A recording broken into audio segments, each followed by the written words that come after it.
Okay, നമുക്ക് നേരെ subject start ചെയ്യാം. നമ്മൾ ഇന്നലെ പറഞ്ഞു വെച്ചെടുത്തുനിന്ന് ആൻഡ് ഇന്നലെ നമ്മൾ പിന്നെ ലാസ്റ്റ് പറഞ്ഞു വെച്ച പോയിന്റ് എങ്ങനെ ബാങ്കുകൾ അവരുടെ മറ്റേ ഇൻട്രസ്റ്റ് റേറ്റ് ഫിക്സ് ചെയ്യണം. ലോൺ കൊടുക്കുമ്പോൾ ഒരു ബാങ്ക് ലോൺ കൊടുക്കുമ്പോൾ അതിൻ്റെ ഇൻട്രസ്റ്റ് റേറ്റ് എങ്ങനെയാണ് ഫിക്സ് ചെയ്യേണ്ടതെന്നാണ് ലാസ്റ്റ് ടോപ്പിക് നമ്മൾ എടുത്തത്. അതിൽ നമ്മൾ ഫസ്റ്റ് പറഞ്ഞു 2-3 കാര്യങ്ങൾ പറഞ്ഞു. അതിലൊന്നാമത്തേത് 2010 മുമ്പ് നിലവിലുണ്ടായിരുന്ന സിസ്റ്റം അത് പ്രൈം ലെൻഡിങ് റേറ്റ് എന്നതായിരുന്നു നിലവിലുണ്ടായിരുന്ന സിസ്റ്റം. 2010 ശേഷം അത് ബേസ് റേറ്റ് ആയിട്ട് നമ്മൾ കൺവേർട്ട് ചെയ്തു. ബേസ് റേറ്റ് എന്ന സിസ്റ്റം 2010 ശേഷം നിലനിൽക്കുന്നത്. ഈ ബേസ് റേറ്റ് എങ്ങനെ ഫിക്സ് ചെയ്യുന്നു? Base rate is decided by 4 criteria: cost of funds, return on asset, CRR and operational expenses. ഇത് 4 ഞാൻ ഇന്നലെ എക്സ്പ്ലെയിൻ ചെയ്തു. എന്താണ് കോസ്റ്റ് ഓഫ് ഫണ്ട്സ്? ഒരു ബാങ്കിന് എവിടെ നിന്നാണ് ഫണ്ട് കിട്ടുന്നത്, അതിൻ്റെ കോസ്റ്റ് എത്ര വരുന്നു എന്നതിനനുസരിച്ചിരിക്കും. ഒരു ബാങ്ക് ഒരുപാട് ഇൻട്രസ്റ്റ് കൊടുത്തിട്ടാണ് ഡെപ്പോസിറ്റേഴ്സിന് ഡെപ്പോസിറ്റ് ആക്സെപ്റ്റ് ചെയ്യുന്നുണ്ടെങ്കിൽ കോസ്റ്റ് ഓഫ് ഫണ്ട്സ് ഹൈ ആണ്. For a bank, if the cost of funds is high, their base rate also should be high. Second one, return on asset. Asset of a bank means the loans provided by the bank. ഒരു bank already കൊടുത്ത ലോണിന്റെ മുകളിൽ എത്രമാത്രം return വരുന്നുണ്ട്? High return വരുന്നുണ്ടെങ്കിൽ ആ ബാങ്കിന്റെ base rate law ആവാൻ പറ്റും. കാരണം ആ ബാങ്ക് ആൾറെഡി ഇൻ പ്രോഫിറ്റ് ആണ്. ഒരു ബാങ്കിന് return on asset if it is low, the base rate must be high. CRR, എപ്പോൾ CRR കൂടുന്നോ ആ സമയത്ത് ബേസ് റേറ്റ് കൂടുതലായിരിക്കണം, കാരണം ബാങ്കിന്റെ ലോസ് കൂടും. എപ്പോൾ CRR കുറയുന്നോ ആ സമയത്ത് ബേസ് റേറ്റ് കുറയാം. ഓപ്പറേഷണൽ എക്സ്പെൻസസ് കൂടുമ്പോൾ ബേസ് റേറ്റ് കൂടണം. ഓപ്പറേഷണൽ എക്സ്പെൻസസ് കുറയുമ്പോൾ ബേസ് റേറ്റ് കുറയാൻ പറ്റും. ഇനി അടുത്തൊന്ന് പറഞ്ഞത് marginal cost of funds based lending rate എന്ന് വെച്ചാൽ ഇവിടെ ഒരു കണ്ടീഷൻ പറഞ്ഞിട്ടില്ല. മോണിറ്ററി പോളിസി റേറ്റ്സ് കൂടുമ്പോൾ ബേസ് റേറ്റ് കൂടണം, മോണിറ്ററി പോളിസി റേറ്റ്സ് കുറയുമ്പോൾ ബേസ് റേറ്റ് കുറയണം എന്ന് പറഞ്ഞിട്ടില്ല. ഫോർ എക്സാമ്പിൾ, നമ്മൾ നേരത്തെ മോണിറ്ററി പോളിസി എന്ന് പറയുന്ന ചാപ്റ്ററിൽ നമ്മൾ ഡിസ്കസ് ചെയ്തിട്ടുണ്ട്. മാർക്കറ്റിൽ ഇൻഫ്ലേഷൻ ഉണ്ടാകുമ്പോൾ, ഫോർ എക്സാമ്പിൾ മാർക്കറ്റിൽ ഇൻഫ്ലേഷൻ ഉണ്ട്. ഈ മാർക്കറ്റിൽ ഇൻഫ്ലേഷൻ ഉണ്ടാകുമ്പോൾ മോണിറ്ററി പോളിസിയുടെ പോളിസി റേറ്റ് എന്ന് പറയുന്നത് നമ്മൾ നേരത്തെ ഡിസ്കസ് ചെയ്തു. Bank rate, repo rate, reverse repo rate, bank rate, repo, reverse repo, marginal standing facility rate, standing deposit facility rate. ഈ റേറ്റുകളെല്ലാം ഇൻഫ്ലേഷൻ ഉള്ള സമയത്ത് to control inflation should increase. അങ്ങനെ ഈ റേറ്റ് ഒക്കെ ഇൻക്രീസ് ചെയ്താൽ ബാങ്ക് റേറ്റ് ഇൻക്രീസ് ചെയ്യുമ്പോൾ ഒരൊറ്റ ഉദാഹരണം മാത്രം ഞാൻ എടുക്കുക പുതിയ കുട്ടികൾക്ക് വേണ്ടി. എന്താണ് മോണിറ്ററി പോളിസി എന്നുള്ളത്? മോണിറ്ററി പോളിസി, ഒരു ബ്ലാങ്ക് സ്ക്രീൻ കിട്ടുമെന്ന് നോക്കട്ടെ.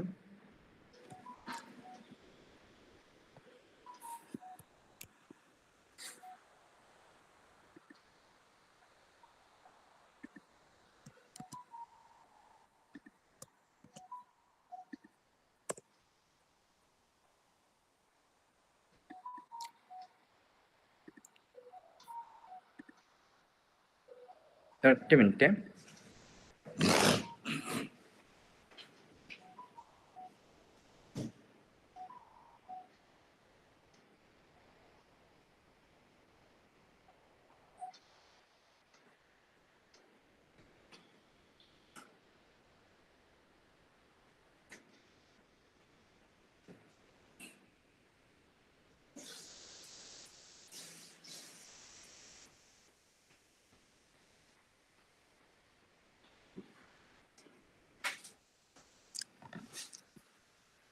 Okay, monetary policy rate. എന്താണ് മോണിറ്ററി പോളിസി എന്നത് പുതിയ കുട്ടികൾക്ക് വേണ്ടി നേരത്തെ ഞാൻ ഡീറ്റെയിൽഡ് ആയിട്ട് ക്ലാസ് പഴയ കുട്ടികൾക്ക് എടുത്തിട്ടുണ്ട്.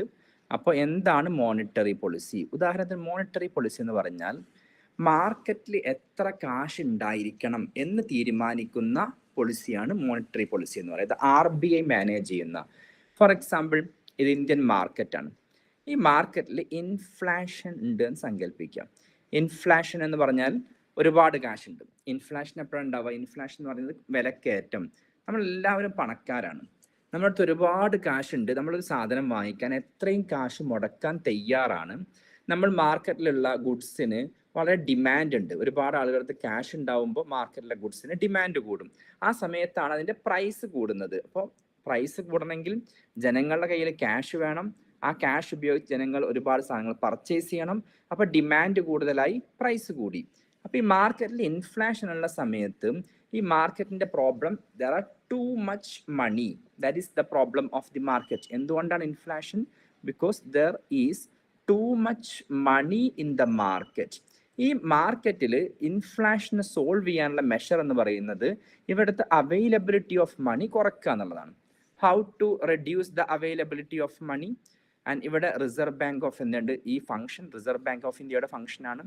ഇവിടെ അതിൻ്റെ ഇടയ്ക്ക് ഒരു കൊമേഴ്ഷ്യൽ ബാങ്കുകൾ ഉണ്ടാവും. കനറ ബാങ്കോ, ബാങ്ക് ഓഫ് ബറോഡയോ, ആക്സിസ് ബാങ്കോ, HDFC ബാങ്കോ. ഈ RBI നിന്നും ഈ ബാങ്കുകൾ വഴിയാണ് മാർക്കറ്റിലേക്ക് ക്യാഷ് ഫ്ലോ ചെയ്യുന്നത്.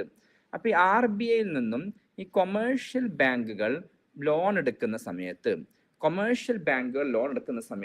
RBI ഒരു ഇൻട്രസ്റ്റ് റേറ്റ് ചാർജ് ചെയ്യും. RBI നിന്നും കൊമേഴ്ഷ്യൽ ബാങ്കുകൾ ലോങ് ടേം ലോൺ എടുക്കുകയാണ്, 2 വർഷത്തേക്കോ 3 വർഷത്തേക്കോ. ഈ ബാങ്കുകൾ ലോൺ എടുക്കുമ്പോൾ ചാർജ് ചെയ്യുന്ന ഇൻട്രസ്റ്റിനെയാണ് നമ്മൾ ബാങ്ക് റേറ്റ് എന്ന് പറയുക. ബാങ്കുകളുടെ ഇൻട്രസ്റ്റ് റേറ്റ്. ഫോർ എക്സാമ്പിൾ, ഈ ബാങ്ക് റേറ്റ് ഒരു 5.5% ആണ് ഇപ്പോൾ സങ്കല്പിക്കാം. അപ്പം എന്ത് ചെയ്യും? ഇവിടെ ഇൻഫ്ലേഷൻ ഉണ്ടെങ്കിൽ RBI ഉദ്ദേശിക്കുന്നത് എന്താണ്? ബാങ്കുകൾ ഇവിടെ നിന്ന് കുറേ കാശ് RBI നിന്ന് ലോൺ എടുത്താൽ ഈ ബാങ്കുകൾ ഈ RBI നിന്ന് ലോൺ എടുത്ത കുറേ കാശ് എന്ത് ചെയ്യും? ഈ മാർക്കറ്റിൽ ആളുകൾക്ക് ലോണായി കൊടുക്കും. മാർക്കറ്റിൽ വീണ്ടും പണപ്പെരുപ്പം ഉണ്ടാവും, ഇൻഫ്ലേഷൻ കൂടും. അപ്പം അതുകൊണ്ട് ഈ സമയത്ത്, ഇൻഫ്ലേഷൻ ഉള്ള സമയത്ത്, കൊമേഴ്ഷ്യൽ ബാങ്കിൽ നിന്നും RBIയിൽ നിന്നും കൊമേഴ്ഷ്യൽ ബാങ്കുകൾ കൂടുതൽ ലോൺ എടുക്കരുത്. അത് എടുക്കാതിരിക്കാൻ വേണ്ടി RBI ഈ ബാങ്ക് റേറ്റ് കൂട്ടും, ഒരു 6% ആക്കി നോക്കുക. നമ്മൾ എപ്പോഴാണ് ലോൺ എടുക്കുക? നമുക്ക് ഇൻട്രസ്റ്റ് റേറ്റ് കൂടിയ സമയത്തോ കുറഞ്ഞ സമയത്തോ? നിങ്ങൾക്ക് ലോൺ എടുക്കണമെങ്കിൽ എപ്പോഴാണ് എടുക്കാം? കുറഞ്ഞ സമയത്ത്. ഇൻട്രസ്റ്റ് റേറ്റ് കൂടിയ സമയത്ത് കൊമേഴ്ഷ്യൽ ബാങ്കുകൾ RBI നിന്ന് ലോൺ എടുക്കുന്നത് കുറവായിരിക്കും. അങ്ങനെ ലോൺ എടുക്കുന്നത് കുറഞ്ഞാൽ ഈ കൊമേഴ്ഷ്യൽ ബാങ്കുകളുടെ അടുത്ത് ക്യാഷ് കുറവായിരിക്കും. ഇൻട്രസ്റ്റ് റേറ്റ് കൊമേഴ്ഷ്യൽ ബാങ്കുകൾ ആരാണെങ്കിലും എപ്പോഴാണ് ഇൻട്രസ്റ്റ് റേറ്റ് കൂട്ടിയിടുക? നമ്മുടെ അടുത്ത് ക്യാഷ് കുറഞ്ഞ സമയത്തോ ക്യാഷ് കൂടിയ സമയത്തോ? ഉദാഹരണത്തിന്, നിങ്ങൾ എന്നോട് വന്നിട്ട് ചോദിച്ചു, സാജിദ് സാർ എനിക്കൊരു 10,000 രൂപ കടം തരാൻ പറ്റുമോ? എൻ്റെ അടുത്ത് നോക്കുമ്പോൾ ആകെ 10,000 രൂപയേ ഉള്ളൂ. ആ സമയത്താണോ ഞാൻ ഇൻട്രസ്റ്റ് റേറ്റ് നിങ്ങൾക്ക് തരുന്നുണ്ട് കടം, പക്ഷെ ഞാൻ ആ സമയത്ത് വിചാരിക്കും എനിക്ക് ആകെ 10,000 രൂപ ഉള്ളത്, ഉള്ള 10,000 എടുത്ത് റിസ്ക് എടുക്കുകയാണ്, ഒരു ഹൈ ഇൻട്രസ്റ്റ് ചാർജ് ചെയ്യാം. നേരെ മറിച്ച് എൻ്റെ അക്കൗണ്ടിൽ 1 കോടി രൂപ ഉണ്ട്. ആ സമയത്ത് നിങ്ങളൊന്ന് പറയുകയാണ്, സാജിദ് സാർ എനിക്കൊരു 10,000 കടം തരാൻ പറ്റുമോ? ഞാൻ പറയും ചിലപ്പോൾ നീ കൊണ്ടുപോയിക്കോ, ഇൻട്രസ്റ്റ് ഒന്നും വേണ്ട, നീ കാശ് തിരിച്ചു തന്നില്ലെങ്കിൽ കുഴപ്പമില്ല, കാരണം എൻ്റെ അക്കൗണ്ടിൽ 1 കോടി രൂപ ആ സമയത്ത് ബാലൻസ് ഉണ്ട്. അപ്പൊ എൻ്റെ അക്കൗണ്ടിൽ ക്യാഷ് കുറയുന്ന സമയത്ത് എനിക്ക് കൂടുതൽ ഇൻട്രസ്റ്റ് ചാർജ് ചെയ്യാൻ ടെൻഡൻസി ഉണ്ടാവും. എൻ്റെ അടുത്ത് ഇഷ്ടം പോലെ കാശ് ഉണ്ടാവുമ്പോൾ കുറഞ്ഞ ഇൻട്രസ്റ്റോ അല്ലെങ്കിൽ ഇൻട്രസ്റ്റ് ചാർജ് ചെയ്യാതിരിക്കാനുള്ള ടെൻഡൻസി ഉണ്ടാവും. അതൊരു ബാങ്കിലും അങ്ങനെ തന്നെയാണ്. ബാങ്കിൻ്റെ അടുത്ത് ഒരുപാട് ക്യാഷ് ഉണ്ട്. അത് ആർക്കെങ്കിലും ഒന്ന് ലോൺ കൊടുത്തിട്ട് ബാങ്കിന് പ്രോഫിറ്റ് ഉണ്ടാക്കണമെന്ന സിറ്റുവേഷൻ ആണെങ്കിൽ ബാങ്ക് ഇൻട്രസ്റ്റ് റേറ്റ് കുറക്കും. ബാങ്കിൻ്റെ അടുത്ത് ക്യാഷ് കുറവാണ്, ഒരുപാട് ആളുകൾ ലോൺ തരുമോ എന്ന് വെച്ച് ഡിമാൻഡ് ചെയ്ത് വരുന്നുണ്ടെങ്കിൽ ബാങ്ക് സ്വാഭാവികമായിട്ട് ഇൻട്രസ്റ്റ് റേറ്റ് കൂട്ടും. അപ്പൊ ഈ RBI ഇൻട്രസ്റ്റ് റേറ്റ് കൂട്ടി കൊമേഴ്ഷ്യൽ ബാങ്കുകൾ അവിടുന്ന് ലോൺ എടുക്കുന്നത് കുറഞ്ഞ ലോൺ എടുക്കുന്നത് കുറച്ച് കാശേ ഉള്ളൂ. ആ സമയത്ത് RBI എന്ത് ചെയ്യും? ആരെങ്കിലും ലോൺ എടുക്കണമെങ്കിൽ അവർക്കുള്ള ലെൻഡിങ് റേറ്റും കുത്തനെ കൂട്ടും. ലെൻഡിങ് റേറ്റ് കൂടുന്ന സമയത്ത് അല്ലെങ്കിൽ ലോൺ എടുക്കുന്നതിന്റെ ഇൻട്രസ്റ്റ് റേറ്റ് കൂടുന്ന സമയത്ത് പൊതുവെ ജനങ്ങൾ ലോൺ എടുക്കൂല. അതുപോലെ തന്നെ ഇൻട്രസ്റ്റ് റേറ്റ് കൂടുക എന്ന് പറയുമ്പോൾ ലോൺ എടുക്കുന്നതിന്റെ ഇൻട്രസ്റ്റ് റേറ്റ് മാത്രമല്ല കൂടുക, ജനങ്ങൾ ബാങ്കിൽ വന്ന് ക്യാഷ് ഡെപ്പോസിറ്റ് ചെയ്യുന്നതിന്റെ ഇൻട്രസ്റ്റ് റേറ്റും കൂടും. അപ്പോൾ ജനങ്ങൾ സ്വാഭാവികമായിട്ടും ഇൻട്രസ്റ്റ് റേറ്റ് കൂടുന്ന സമയത്താണല്ലോ നമ്മൾ ബാങ്കിൽ കൊണ്ടുപോയി ഡെപ്പോസിറ്റ് ചെയ്യുക. അപ്പോൾ ഈ ഇൻട്രസ്റ്റ് റേറ്റ് കൂടിയ കാരണം ജനങ്ങൾ കയ്യിലുള്ള ക്യാഷ് ഒരു പരിധി വരെ ബാങ്കിൽ കൊണ്ടുപോയി ഈ സമയത്ത് ഡെപ്പോസിറ്റ് ചെയ്യും.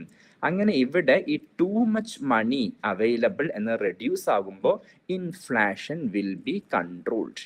ഈ മോണിറ്ററി പോളിസി നമ്മൾ എന്താ പറയുക? കോൺട്രാക്ഷണറി മോണിറ്ററി പോളിസി. കോൺട്രാക്ഷണറി മോണിറ്ററി പോളിസി എന്ന് പറഞ്ഞാൽ മണി കുറയ്ക്കുന്ന, കോൺട്രാക്ട് ചെയ്യുന്ന, ആൻഡ് കോൺട്രാക്ഷണറി മോണിറ്ററി പോളിസി. ഇൻഫ്ലേഷൻ ഉണ്ടാകുമ്പോൾ RBI ബാങ്ക് റേറ്റ് കൂട്ടുന്നു. RBI ബാങ്ക് റേറ്റ് കൂട്ടുമ്പോൾ കൊമേഴ്ഷ്യൽ ബാങ്കുകൾ അവരുടെ ലെൻഡിങ് റേറ്റും ഡെപ്പോസിറ്റ് റേറ്റും കൂട്ടുന്നു. ലെൻഡിങ് റേറ്റ് കൂട്ടിയത് കൊണ്ട് ജനങ്ങൾ ലോൺ എടുക്കാതിരിക്കുന്നു. ഡെപ്പോസിറ്റിംഗ് റേറ്റ് കൂട്ടിയത് കൊണ്ട് ജനങ്ങൾ കയ്യിലുള്ള കാശൊക്കെ ബാങ്കിൽ കൊണ്ടുപോയി ഡെപ്പോസിറ്റ് ചെയ്യുന്നു. അതുവഴി മാർക്കറ്റിൽ പണപ്പെരുപ്പം കുറച്ച് ഇൻഫ്ലേഷൻ കൺട്രോൾ ചെയ്യുന്നു. Is it clear? ഇതാണ് ഒരു മോണിറ്ററി പോളിസി. രണ്ടാമത്തെ മോണിറ്ററി പോളിസി എന്ന് പറയുന്നത് ഡീഫ്ലാഷൻ. മാർക്കറ്റിൽ ക്യാഷ് തീരില്ല, ക്യാഷ് ആൾറെഡി കുറവാണ് ഈ സമയത്ത്. Deflation is also dangerous. Deflation means ജനങ്ങളുടെ കയ്യിലൊന്നും ക്യാഷ് ഇല്ല എന്ന് പറഞ്ഞാൽ that is called as economic crisis. ജനങ്ങൾ നമ്മളെപ്പോഴാണ് പറയാം ഞാൻ ഭയങ്കര ക്രൈസിസിലാണോ അല്ലെങ്കിൽ ഞാനൊരു ടൈറ്റ് ആണ് എന്നൊക്കെ പറയുന്നത് എപ്പോഴാണ്? When I don't have money and in my hand. Then when all people in the market don't have money, that is called as market economic crisis or deflation. To overcome this deflation, ഈ deflation overcome ചെയ്യേണ്ടത് എങ്ങനെയാണ്? Deflation means too less money in the market. മാർക്കറ്റിൽ മണി വളരെ കുറവാണ്. ഡീഫ്ലാഷൻ overcome ചെയ്യേണ്ടത് ഒരുപാട് മണി മാർക്കറ്റിലേക്ക് push ചെയ്യണം. അതോടൊപ്പം മാർക്കറ്റിൽ നിന്നും കൊമേഴ്ഷ്യൽ ബാങ്കിലേക്ക് ഡെപ്പോസിറ്റ്സ് പോകാനും പാടില്ല. Then what RBI will do? RBI will reduce the bank rate. 4% കുറക്കും. RBI പെട്ടെന്ന് 5.5% ഇൻട്രസ്റ്റ് റേറ്റ് 4% കുറക്കുമ്പോൾ കൊമേഴ്ഷ്യൽ ബാങ്കുകൾ പെട്ടെന്ന് ഒരുപാട് ലോൺ എടുക്കും. കാരണം പുതിയൊരു അവസരം കിട്ടിയതാണ്. RBI ഇൻട്രസ്റ്റ് റേറ്റ് കുറച്ചു. കൊമേഴ്ഷ്യൽ ബാങ്കുകൾ RBIയിൽ നിന്ന് ഒരുപാട് ലോൺ എടുക്കും.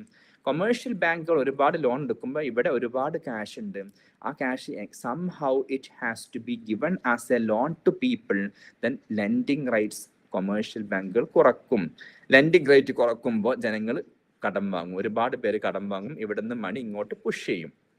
അതോടൊപ്പം RBI ലെൻഡിങ് റേറ്റ് കുറക്കുകയാണെങ്കിൽ ഡെപ്പോസിറ്റ് റേറ്റ്സും RBI കുറക്കും.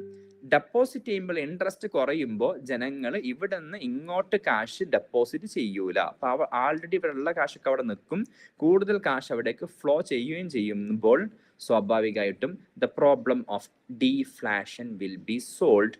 This is called as expansionary monetary policy or loose monetary policy.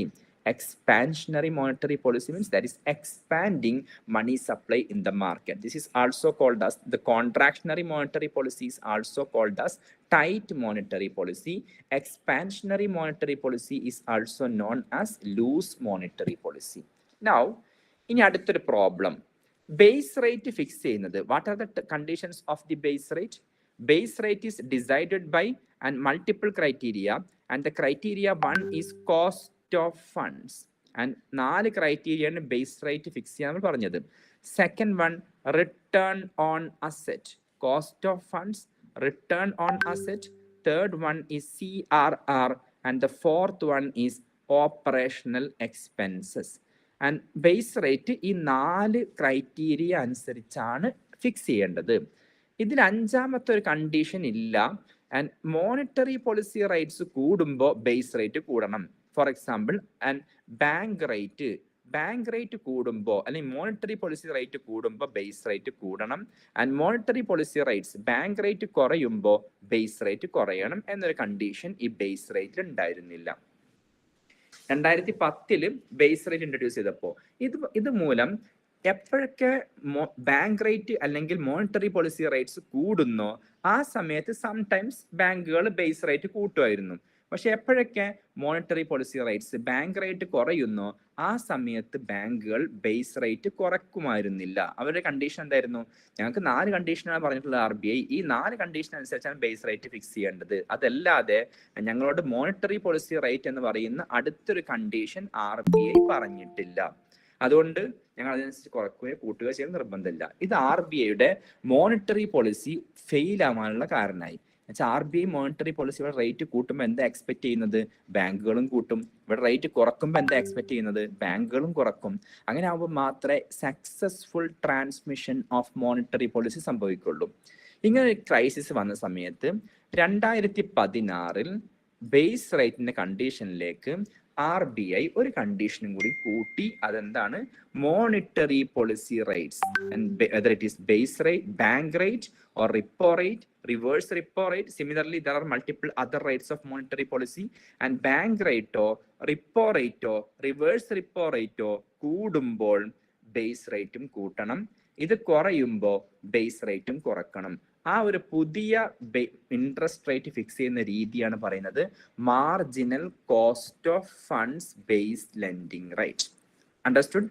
Marginal cost of funds based lending rate, it was introduced in 2016-17 financial year, is base rate linked to base rate and linked into or connected to the monetary policy rates. And base rate in a monetary policy rate മായി connect ചെയ്ത link ചെയ്യുന്ന സിസ്റ്റത്തിനെയാണ് നമ്മൾ marginal cost of funds based lending rate എന്ന് പറയുന്നത്.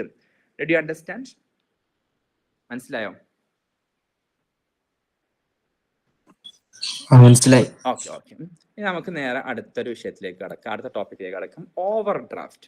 എന്താണ് ഈ over draft? Over draft, പ്രത്യേകിച്ചും over draft ന്യൂസിൽ വന്നു തുടങ്ങിയത് നീരവ് മോഡിയുടെ കേസുമായി ബന്ധപ്പെട്ടിട്ടാണ്. ഞാനൊരു ചെറിയൊരു എക്സാമ്പിൾ പറയാം. നമ്മളൊക്കെ ചിലപ്പോൾ ഓവർ ഡ്രാഫ്റ്റ് എടുത്തിട്ടുണ്ടാവും. ഓവർ ഡ്രാഫ്റ്റ് എന്താണെന്നുള്ളത് പറയാനും. പണ്ട് കാലത്ത് മൊബൈൽ ഫോണൊക്കെ തുടങ്ങിയ കാലഘട്ടത്തിൽ നിങ്ങളൊക്കെ ചിലപ്പോൾ എക്സ്പീരിയൻസ് ചെയ്തിട്ടുണ്ടാവും. നമ്മൾ റീചാർജ് ചെയ്യുന്നത് ആദ്യമൊക്കെ ഒരു കാർഡ് വാങ്ങും. ഈ വാങ്ങിയ കാർഡ് നമ്മൾ നഖം കൊണ്ടൊക്കെ ഒന്ന് സ്ക്രാച്ച് ചെയ്ത് അതിൽ കുറച്ച് നമ്പറൊക്കെ ഉണ്ടാവും. ആ നമ്പറൊക്കെ മൊബൈലിലിട്ട് 10 രൂപക്ക് റീചാർജ് കിട്ടും, 20 രൂപക്ക് റീചാർജ് കിട്ടും. അങ്ങനെയൊക്കെ റീചാർജ് ചെയ്തിട്ടുണ്ടാരെങ്കിലും നിങ്ങളുടെ ഒരു ഓർമ്മയിൽ ഉണ്ടാവണം. പിന്നെ അടുത്തൊരു സ്റ്റേജ് എന്ന് പറയുന്നത് നമ്മൾ ഷോപ്പിൽ പോയിട്ട് അവിടെ നമ്പർ കൊടുക്കും. അപ്പൊ അവർ ആ നമ്പറിൽ നിന്നും അവരുടെ ഫോണിൽ നിന്ന് മാത്രമേ റീചാർജ് ചെയ്യാൻ പറ്റുള്ളൂ.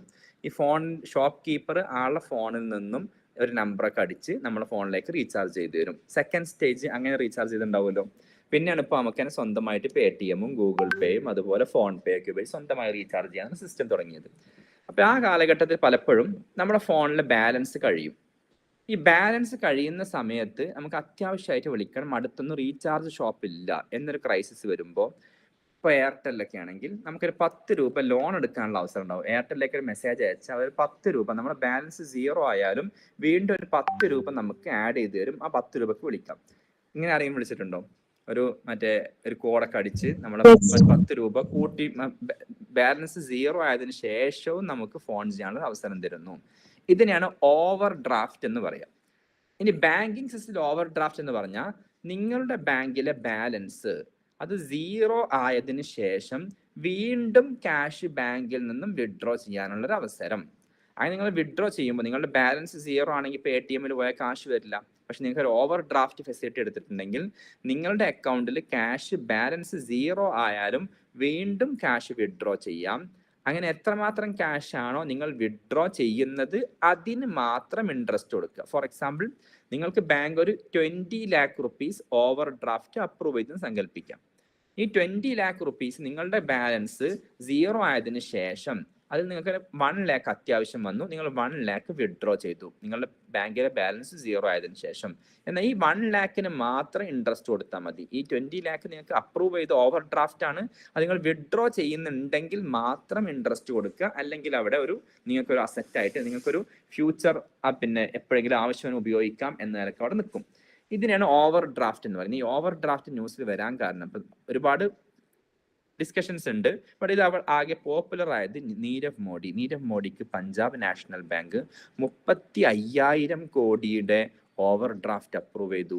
ഈ 35,000 കോടി ഓവർ ഡ്രാഫ്റ്റ് ഉപയോഗിച്ചതിന് ശേഷമാണ് ഇയാൾ ഇന്ത്യയിൽ നിന്ന് ഡിസപ്പിയർ ആവുന്നത്.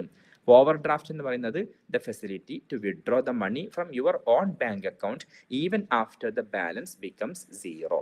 ഇനി അടുത്തത് പ്രധാനപ്പെട്ട ബാങ്കിങ്ങുമായി ബന്ധപ്പെട്ട പ്രധാനപ്പെട്ട ഇന്ത്യയിലെ institutions. National payment corporation of India. ഇതൊരു 2008 എസ്റ്റാബ്ലിഷ് ചെയ്ത ഒരു സ്റ്റാറ്റ്യൂട്ടറി ബോഡിയാണ്. ആൻഡ് ഏത് ആക്ട് പ്രകാരം? സ്റ്റാറ്റ്യൂട്ടറി ബോഡി എന്ന് പറയുന്നത് an organization established by an act of parliament. പാർലമെന്റിന്റെ payment and settlement system act 2007 പ്രകാരമാണ് ഇത് എസ്റ്റാബ്ലിഷ് ചെയ്തത്. ഈ ഒരു ഓർഗനൈസേഷൻ എസ്റ്റാബ്ലിഷ് ചെയ്ത് RBIയും ഇന്ത്യൻ ബാങ്ക്സ് അസോസിയേഷനും കൂടിയാണ് എസ്റ്റാബ്ലിഷ് ചെയ്തത്. എന്താണ് ഈ നാഷണൽ പേയ്മെന്റ്സ് കോർപ്പറേഷൻ ഓഫ് ഇന്ത്യയുടെ ഡ്യൂട്ടി എന്ന് ചോദിച്ചാൽ, പേയ്മെന്റുകൾ വളരെ എളുപ്പമാക്കാം. നമുക്കൊരു സ്ഥലത്ത് എവിടെയെങ്കിലും പേ ചെയ്യണമെങ്കിൽ അത് വളരെ എളുപ്പമാക്കി തരിക. ഫോർ എക്സാമ്പിൾ ഞാൻ ഉദാഹരണം പറയാം, നാഷണൽ പേയ്മെന്റ് കോർപ്പറേഷൻ എങ്ങനെയാണ് പേയ്മെന്റ് എളുപ്പമാക്കുന്നുള്ളത്. നിങ്ങളൊക്കെ ഫാസ്റ്റ് ടാഗ് ഉപയോഗിക്കുന്നുണ്ടാവുമല്ലോ. മറ്റേ കാർ ഡ്രൈവ് ചെയ്യുമ്പോൾ ടോൾ ബൂത്തിലെത്തുമ്പോൾ പാലിയേക്കൽ ടോളിലോ അല്ലെങ്കിൽ മറ്റു ടോളിലോ എത്തുമ്പോൾ ഓട്ടോമാറ്റിക്കലി നമ്മളെ ഫാസ്റ്റ് ടാഗ് നിന്ന് ക്യാഷ് ഡെബിറ്റ് ആവുന്നു. പണ്ടൊക്കെയാണ് നമ്മൾ നിർത്തി ക്യൂവിൽ നിന്ന് ക്യാഷ് കൊടുക്കണം. ചിലപ്പോൾ ടോൾ ബൂത്തിൽ ഇരിക്കുന്ന ആൾക്ക് ചില്ലറ ഉണ്ടാവില്ല ബാക്കി തരാനും, ഒരുപാട് സമയം വേസ്റ്റ് ഒക്കെ ഉണ്ടായിരുന്നു. ഇതൊന്നും ഇല്ലാതെ you drive on and automatically the money will be deducted from your FASTag. എന്ന് വെച്ചാൽ payment of toll was made easy. Who developed the FASTag? National Payments Corporation of India has developed the FASTag. ഇങ്ങനെ ജനങ്ങളുടെ payment easy ആക്കാനുള്ള എല്ലാ മാർഗവും develop ചെയ്യുന്ന ഒരു ഓർഗനൈസേഷനാണ് national Payments corporation. അതുപോലെ അടുത്തൊരു ഉദാഹരണമാണ് UPI, യൂണിഫൈഡ് പേയ്മെന്റ് ഇന്റർഫേസ്. പണ്ട് UPI വരുന്നതിന് മുമ്പ് നിങ്ങൾക്ക് ഒരാൾക്ക് പേയ്മെന്റ് കൊടുക്കണം എന്നുണ്ടെങ്കിൽ ആദ്യം ആളുടെ അക്കൗണ്ട് ഡീറ്റെയിൽസ് വാങ്ങണം, എന്നിട്ട് നെറ്റ് ബാങ്കിങ്ങിൽ പോകണം, അതിലാളുടെ അക്കൗണ്ട് ഡീറ്റെയിൽസ് ആഡ് ചെയ്യണം. ആഡ് ചെയ്ത് കഴിഞ്ഞിട്ട് ചിലപ്പോൾ 24 മണിക്കൂർ വെയിറ്റ് ചെയ്യണം അപ്രൂവ് ആവാൻ. 24 മണിക്കൂറിന് ശേഷം 2000 രൂപ ട്രാൻസ്ഫർ ചെയ്ത് കൊടുക്കാം. ഇപ്പം നിങ്ങൾക്ക് ഒരാൾക്ക് പേയ്മെന്റ് കൊടുക്കണമെങ്കിൽ വളരെ ഈസിയാണ്. ഫോൺ നമ്പർ വാങ്ങുക, ഗൂഗിൾ പേ അടിക്കുക, ആളെ പേര് വരുന്നു, ആൾക്ക് ഏത് ബാങ്ക് അക്കൗണ്ടോ ഒന്നും അറിയണ്ട, അതിലേക്ക് പേയ്മെന്റ് കൊടുക്കുക, ഇൻസ്റ്റന്റ് ആൾക്ക് പേയ്മെന്റ് കിട്ടുന്നു അല്ലേ. UPI, ഭീം ആപ്പ് ഇതൊക്കെ ഇൻട്രൊഡ്യൂസ് ചെയ്തത്, ഇങ്ങനെ ഈ സിസ്റ്റം ഇന്ത്യയിൽ ഇൻട്രൊഡ്യൂസ് ചെയ്തത് National Payments Corporation of India എന്ന് പറയുന്ന 2008 ഡോക്ടർ മൻമോഹൻ സിംഗ് ഇന്ത്യയുടെ പ്രധാനമന്ത്രി ആയിരിക്കുന്ന കാലഘട്ടത്തിൽ ഇന്ത്യയുടെ പേയ്മെന്റ് സിസ്റ്റം എങ്ങനെ ഈസി ആക്കാം എന്ന ഒരു പർപ്പസിന് വേണ്ടി ഒരു ഓർഗനൈസേഷൻ വേണം എന്ന ഡിസ്കഷൻ വരികയും ആ ഓർഗനൈസേഷനെ പാർലമെന്റിലെ ഒരു ആക്ട് പ്രകാരം ഇൻട്രൊഡ്യൂസ് ചെയ്യുകയും ചെയ്തു. അതാണ് നാഷണൽ പേയ്മെന്റ്സ് കോർപ്പറേഷൻ. ഇതിന്റെ function nation wide link of ATMs. First function, ഇന്ത്യയിലെ എല്ലാ ATM ഇനീഷ്യലി തുടക്കത്തിൽ നമുക്ക് ഇന്ത്യൻ ബാങ്കിൽ അല്ലെങ്കിൽ SBIയിൽ ക്യാഷ് ഉണ്ടെങ്കിൽ SBIയുടെ ATM എന്ന് മാത്രമേ വിഡ്രോ ചെയ്യാൻ പറ്റുന്നുള്ളൂ. When ATMs first time came in India, the idea of connecting all ATMs in India. നിങ്ങളിപ്പോൾ SBIയുടെ ATMൽ പോയിട്ട് ആക്സിസ് ബാങ്കിന്റെ കാർഡ് ഉപയോഗിച്ച് വിഡ്രോ ചെയ്താലും ഇൻസ്റ്റന്റ്ലി നിങ്ങൾക്ക് മെസ്സേജ് വരുന്നുണ്ട്, നിങ്ങളുടെ ആക്സിസ് ബാങ്കിൽ നിന്ന് ഇത്ര കാശ് ഡെബിറ്റ് ആയി. SBIയുടെ ATMൽ പോയിട്ടും നിങ്ങൾക്ക് ബാലൻസ് ചെക്ക് ചെയ്യുക, എൻ്റെ ആക്സിസ് ബാങ്കിലെ അക്കൗണ്ടിൽ എത്ര ബാലൻസ് ഉണ്ട് എന്ന് ചെക്ക് ചെയ്യാൻ പറ്റും. ഈ nation wide link of ATMs introduce ചെയ്തത് ഫസ്റ്റ് ആയിട്ട് national Payments Corporation of India ആയിരുന്നു. അതുപോലെ തന്നെ നാഷണൽ പേയ്മെന്റ്സ് കോർപ്പറേഷൻ ഓഫ് ഇന്ത്യയുടെ അടുത്ത കുറച്ച് പ്രൊഡക്റ്റുകളാണ് രൂപേ കാർഡ്. നമ്മൾ രൂപേ ഡെബിറ്റ് കാർഡ്, രൂപേ ക്രെഡിറ്റ് കാർഡ് ഒക്കെ ഇൻട്രൊഡ്യൂസ് ചെയ്തത്. അടുത്ത രൂപേ കോണ്ടാക്ട്ലെസ് കാർഡ്. നമ്മുടെ കാർഡിന്റെ മുകളിൽ ഒരു വൈഫൈ ചിഹ്നം ഉണ്ടാവും. ഈ വൈഫൈ ചിഹ്നം നമ്മുടെ കാർഡ് മെഷീന്റെ മുകളിൽ കാണിച്ചാൽ ഓട്ടോമാറ്റിക്കലി കാർഡ് മെഷീനിൽ നിന്ന് പൈസ എടുക്കും. അതിൽ നിങ്ങൾ മറ്റേ ടച്ച് ചെയ്തിട്ട് മറ്റേ പിന്നടിക്കുകയോ ഒന്നും ചെയ്യേണ്ട ആവശ്യമില്ല. ഈ ഒരു സിസ്റ്റം രൂപേ കാർഡുകൾ ഇൻട്രൊഡ്യൂസ് ചെയ്തത് National Payments Corporation of India ആയിരുന്നു.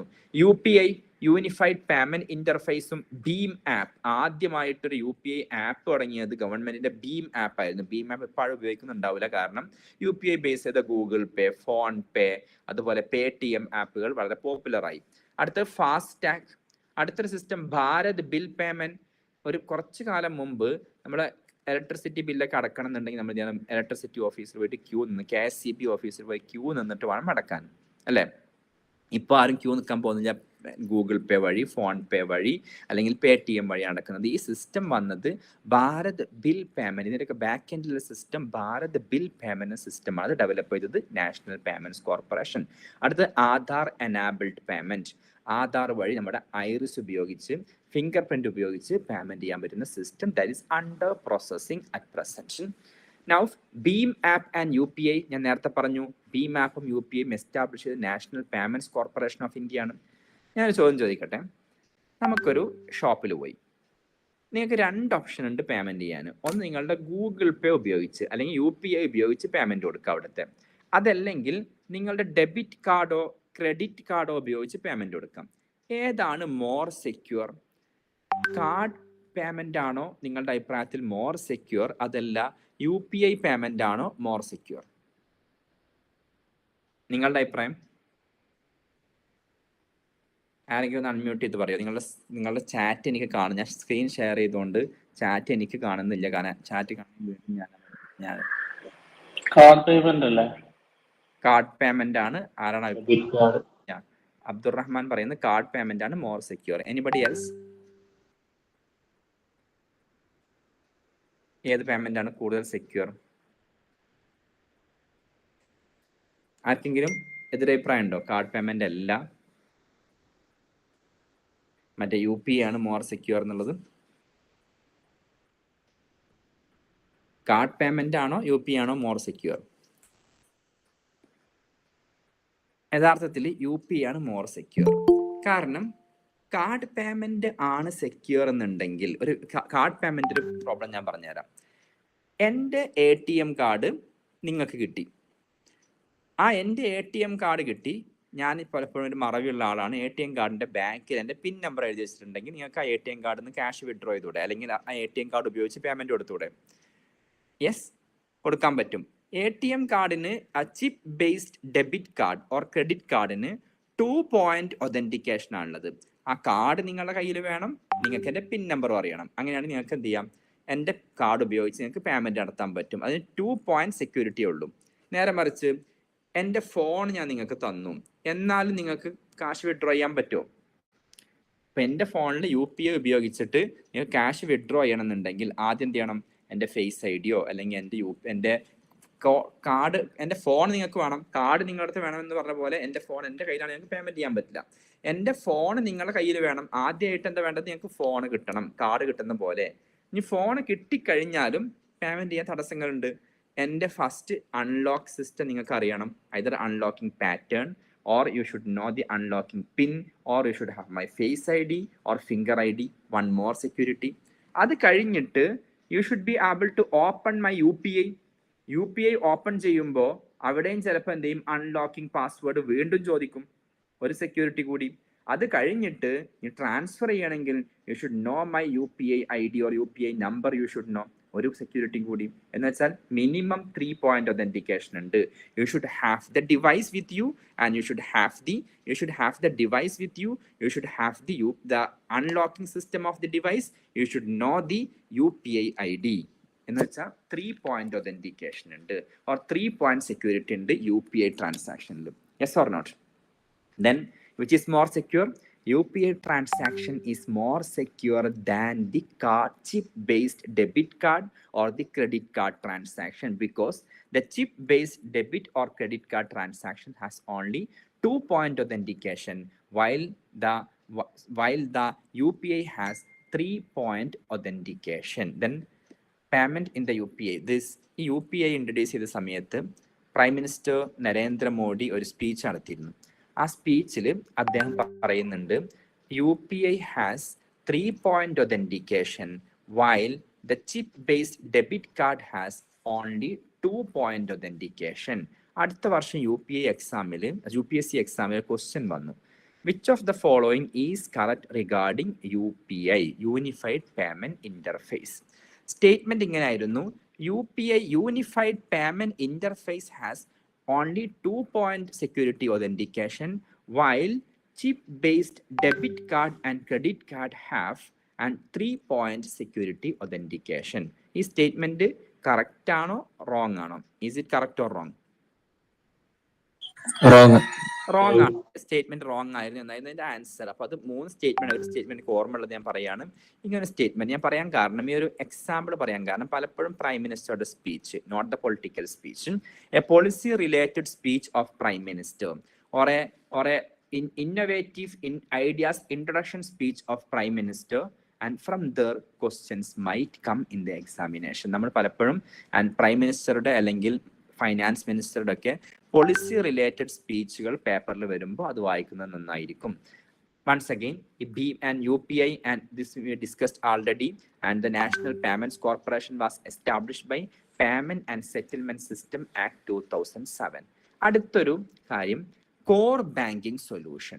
What does it mean by core banking solution? For example, പണ്ട് കാലത്ത് നിങ്ങൾക്ക് SBIയുടെ നിങ്ങളുടെ നാട്ടിലെ ബ്രാഞ്ചിൽ ഒരു അക്കൗണ്ട് ഉണ്ടെന്ന് സങ്കല്പിക്കാം. ആ നാട്ടിലെ ബ്രാഞ്ചിൽ നിന്ന് മാത്രമായിരുന്നു, നമ്മൾ കമ്പ്യൂട്ടറൈസേഷൻ വരുന്നതിന് മുമ്പ് ആ നാട്ടിലെ ബ്രാഞ്ചിൽ നിന്ന് മാത്രമേ പൈസ വിഡ്രോ ചെയ്യാൻ പറ്റുള്ളൂ. ആ നാട്ടിലെ ബ്രാഞ്ചിൽ മാത്രമേ നിങ്ങൾക്ക് പൈസ പോയി ഡെപ്പോസിറ്റ് ചെയ്യാനും പറ്റുള്ളൂ. നിങ്ങൾക്കൊരു പാസ്ബുക്ക് ഉണ്ടാവും. ആ പാസ്ബുക്കിൽ പോകുമ്പോൾ ബാങ്കിലെ കാഷ്യറോ അല്ലെങ്കിൽ ക്ലർക്കോ അതിൽ എഴുതി തരും, ഇത്ര രൂപ നിങ്ങൾ ഇന്ന് ഡെപ്പോസിറ്റ് ചെയ്തിട്ടുണ്ട്.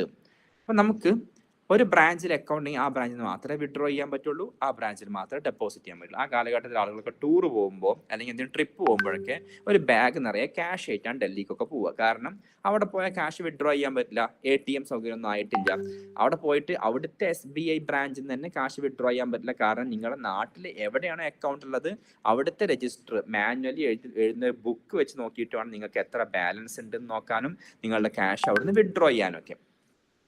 ഈ ഒരു കാലഘട്ടത്തിൽ ജനങ്ങൾക്ക് ഭയങ്കര ബുദ്ധിമുട്ടായിരുന്നു. ഈ സമയത്താണ് ഒരുപാട് മറ്റേ തട്ടിപ്പുകാർ അല്ലെങ്കിൽ ഒരുപാട് പിക്ക് പോക്കറ്റേഴ്സ് ഒക്കെ ഭയങ്കര ആക്റ്റീവ് ആയിരുന്നു. എല്ലാവരുടെയും വാലറ്റിൽ ഭയങ്കര ക്യാഷ് ഉണ്ടാവും. ഇതിനൊരു സൊല്യൂഷൻ കൊണ്ടുവരാൻ വേണ്ടിയാണ് കോർ ബാങ്കിങ് സൊല്യൂഷൻ. നമ്മൾ ആദ്യമായിട്ട് വന്ന നെറ്റ് ബാങ്കിങ് അല്ലെങ്കിൽ ബാങ്കുകളെ കണക്ട് ചെയ്യുക എന്നുള്ളത് ഒരു ബാങ്കിന്റെ എല്ലാ ബ്രാഞ്ചുകളെയും കണക്ട് ചെയ്യുന്ന ഒരു പരിപാടി. ഇപ്പോൾ SBI ആണെങ്കിൽ SBIയുടെ എല്ലാ ബ്രാഞ്ചും ഇന്റർ കണക്റ്റഡ് ആക്കുക. അങ്ങനെയാണെങ്കിൽ നിങ്ങൾക്ക് SBIയിൽ ഒരു ബ്രാഞ്ചിൽ അക്കൗണ്ട് ഉണ്ടെങ്കിൽ ഏത് ബ്രാഞ്ചിൽ നിന്നും വിഡ്രോ ചെയ്യാം, ഏത് ബ്രാഞ്ചിൽ പോലും ഡെപ്പോസിറ്റ് ചെയ്യാവുന്ന സിസ്റ്റം ആണ് ആദ്യമായിട്ട് വന്നൊരു നെറ്റ് ബാങ്കിങ് സൊല്യൂഷൻ. ഇതിനെയാണ് നമ്മൾ കോർ ബാങ്കിങ് സൊല്യൂഷൻ എന്ന് പറയുന്നത്. ഇതിനു വേണ്ടി 2012 ഗവൺമെന്റ് ഒരു പ്രൊജക്ട് ഇൻട്രൊഡ്യൂസ് ചെയ്തു. അതാണ് കുബേർ. കുബേർ എന്ന് പറയുന്നത് ലേറ്റർ വേദിക് എറയിലെ റിച്ച്നെസിന്റെ ഗോഡായിരുന്നു. ആൻഡ് നമ്മുടെ ആൻഷ്യന്റ് ഇന്ത്യയിൽ നോക്കുകയാണെങ്കിൽ ഓരോ ആവശ്യത്തിനും ഓരോ ദൈവങ്ങൾ അല്ലെങ്കിൽ ഓരോ ഗോഡ്സ് ഉണ്ടായിരുന്നു. അതിലെ പണക്കാരനാവണമെന്നുണ്ടെങ്കിൽ വർഷിപ്പ് ചെയ്യേണ്ട ലേറ്റർ വേദിക് എറയിലെ ഗോഡാണ് കുബേർ. ആ കുബേറിന്റെ ഒരു ഇലക്ട്രോണിക് വേർഷൻ എന്ന പേരിലാണ് കുബേർ 2012 എന്ന് പറയുന്ന ഒരു പ്രോഗ്രാമാണ് കോർ ബാങ്കിങ് സൊല്യൂഷന്റെ പ്രധാനപ്പെട്ട ഒരു പ്രോഗ്രാമായിട്ട് ഗവൺമെന്റ് ഇൻട്രൊഡ്യൂസ് ചെയ്തത്. അടുത്തൊരു ഓർഗനൈസേഷൻ ബാങ്കുമായി ബന്ധപ്പെട്ട ബാങ്ക്സ് ബോർഡ് ബ്യൂറോ. ഈ ഓർഗനൈസേഷനും ഫൈനാൻഷ്യൽ സർവീസസ് ഇൻസ്റ്റിറ്റ്യൂഷൻസ് ബ്യൂറോ, ഇത് കറന്റ് അഫയേഴ്സ് ആണ്.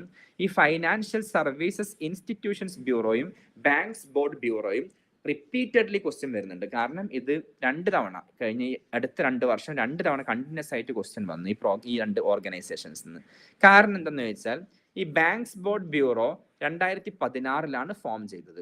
പക്ഷെ 2022 അത് അബോളിഷ് ചെയ്തു. 2016 ഫോം ചെയ്തു, 2022 അബോളിഷ്. അപ്പൊ 2016 മുതൽ 22 വരെ കറന്റ് അഫയേഴ്സ് ആയിരുന്നു. എന്താണ് ഈ ബാങ്ക്സ് ബോർഡ് ബ്യൂറോന്റെ ഫംഗ്ഷൻ?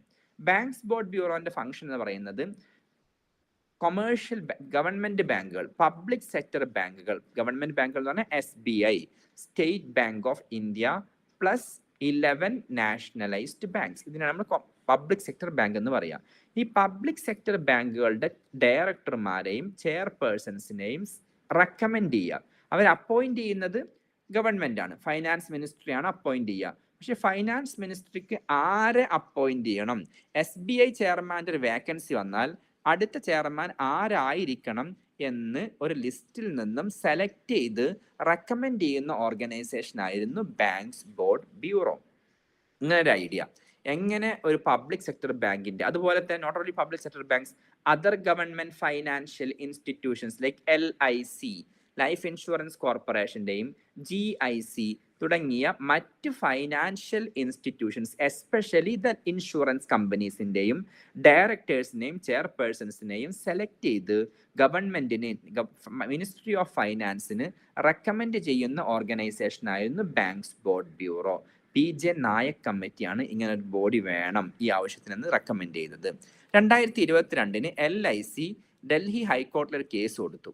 ആ കേസ് അനുസരിച്ച് LIC വാദിച്ചത് ഞങ്ങളുടെ ചെയർമാനെ, കാരണം LICയിൽ പ്രൈവറ്റൈസേഷൻ നടന്നു, ഞങ്ങളുടെ ചെയർമാനെ ഈ ഒരു ബാങ്ക്സ് ബോർഡ് ബ്യൂറോ സെലക്ട് ചെയ്യരുത്. കാരണം LIC is no more a 100% government organization, there are private shareholders also. അപ്പോൾ ഒരു ഗവൺമെന്റ് ബോഡി ആയിരിക്കരുത് ഞങ്ങളുടെ ചെയർപേഴ്സൺ ആരാവണം എന്ന് റെക്കമെൻഡ് ചെയ്യുന്നത് എന്നൊരു കേസ് ഉണ്ടായിരുന്നു.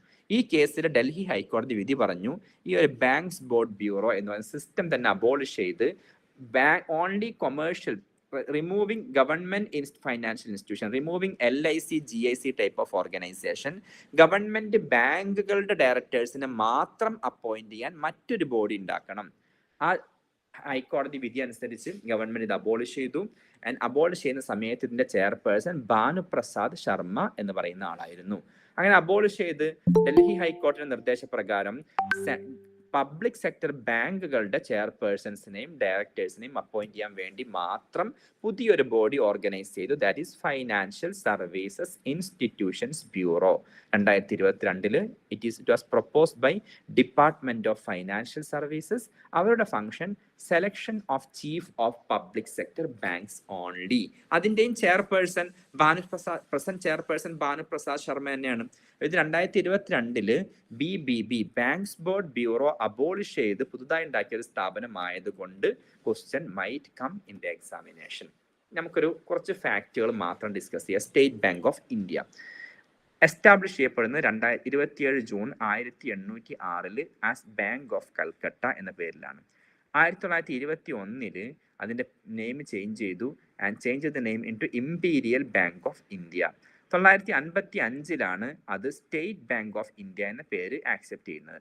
1956 അതിലെ പ്രൈവറ്റ് ഷെയർ ഹോൾഡേഴ്സിനെ പിരിച്ചുവിട്ട് state bank of India completely government bank ആക്കി മാറ്റി.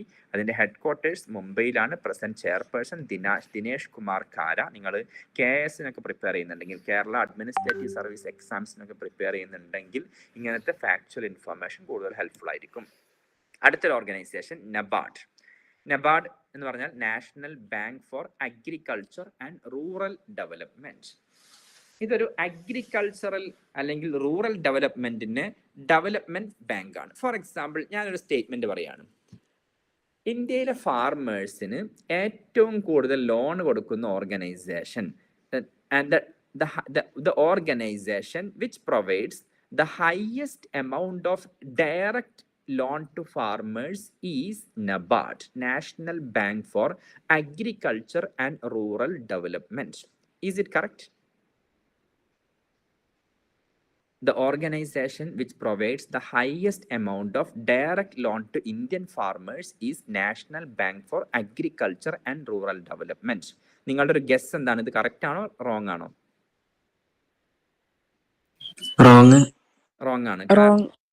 നിങ്ങൾ എന്തെങ്കിലും ഏതെങ്കിലും ഒരു ഫാർമർ പറയുന്നത് കേട്ടിട്ടുണ്ടോ ഞാൻ നബാർഡിൽ ലോൺ എടുത്തു എന്നുള്ളത്? അല്ലെങ്കിൽ പല ഫാർമേഴ്സും പറയുന്നത് കേട്ടിട്ടുണ്ടോ ഞാൻ SBI ലോൺ എടുത്തിട്ടുണ്ട്, ഞാൻ കനറ ബാങ്കിൽ നിന്ന് ലോൺ എടുത്തിട്ടുണ്ട്? ആൻഡ് ആരെങ്കിലും പറയുന്നത് കേട്ടിട്ടുണ്ടോ ഞാൻ നബാർഡിൽ ലോൺ എടുത്തു എന്നുള്ളത്? ഇല്ലല്ലോ. സത്യാവസ്ഥ എന്ന് വെച്ചാൽ നബാർഡ് ആർക്കും ലോൺ കൊടുക്കുന്നില്ല. ഒരു ഫാർമറിനും നബാർഡ് ലോൺ കൊടുക്കുന്നില്ല. NABARD does not give the loan directly to farmers. ഒരു നബാർഡിന്റെ ബാങ്കിന്റെ ഓഫീസ് ഉണ്ട്. അവിടെ ഒരു ഫാർമർ പോയിട്ട് പറയാണ് എനിക്ക് 10 ലക്ഷം 5 ലക്ഷം കാർഷിക വായ്പ വേണമെന്ന് പറഞ്ഞാൽ കിട്ടൂല. NABARD is an organization that gives loan to state governments. അവർ സ്റ്റേറ്റ് ഗവൺമെന്റിന് ലോൺ കൊടുക്കും. അതല്ലെങ്കിൽ സ്റ്റേറ്റ് കോഓപ്പറേറ്റീവ് സൊസൈറ്റീസ്, സ്റ്റേറ്റ് ഗവൺമെന്റിന്റെ കോഓപ്പറേറ്റീവ് സൊസൈറ്റികൾക്ക് ലോൺ കൊടുക്കും. For what purpose? That money state government can use for rural development. National bank for agriculture and rural development. ആ money state ഗവൺമെന്റിന് അഗ്രികൾച്ചറിലെ irrigation system develop ചെയ്യാൻ ഉപയോഗിക്കാൻ പറ്റും, റൂറൽ ഡെവലപ്മെന്റ് ഉപയോഗിക്കാൻ പറ്റും. അതുപോലെ ഈ സ്റ്റേറ്റ് ഗവൺമെന്റിന് ഫാർമേഴ്സിന് ലോൺ കൊടുക്കാനും ഉപയോഗിക്കാൻ പറ്റും. സ്റ്റേറ്റ് ഗവൺമെന്റ് കോഓപ്പറേറ്റീവ് സൊസൈറ്റീസിന് നബാർഡിൽ നിന്ന് ലോൺ എടുത്തിട്ട് ആ എമൗണ്ട് ഫാർമേഴ്സിന് ലോൺ കൊടുക്കുക എന്നല്ലാതെ NABARD don't give, and this important point should be remembered, NABARD doesn't give loan directly to farmers, and it will give the credit for agricultural cooperative societies or state governments, and it will give the credit for financial inclusion. Financial inclusion എന്ന് പറഞ്ഞാൽ എല്ലാ പാവപ്പെട്ടവരെയും ഫാർമേഴ്സിനെയും എല്ലാവരെയും ഇന്ത്യയുടെ main stream banking സിസ്റ്റത്തിൽ include ചെയ്യുന്ന ഒരു process.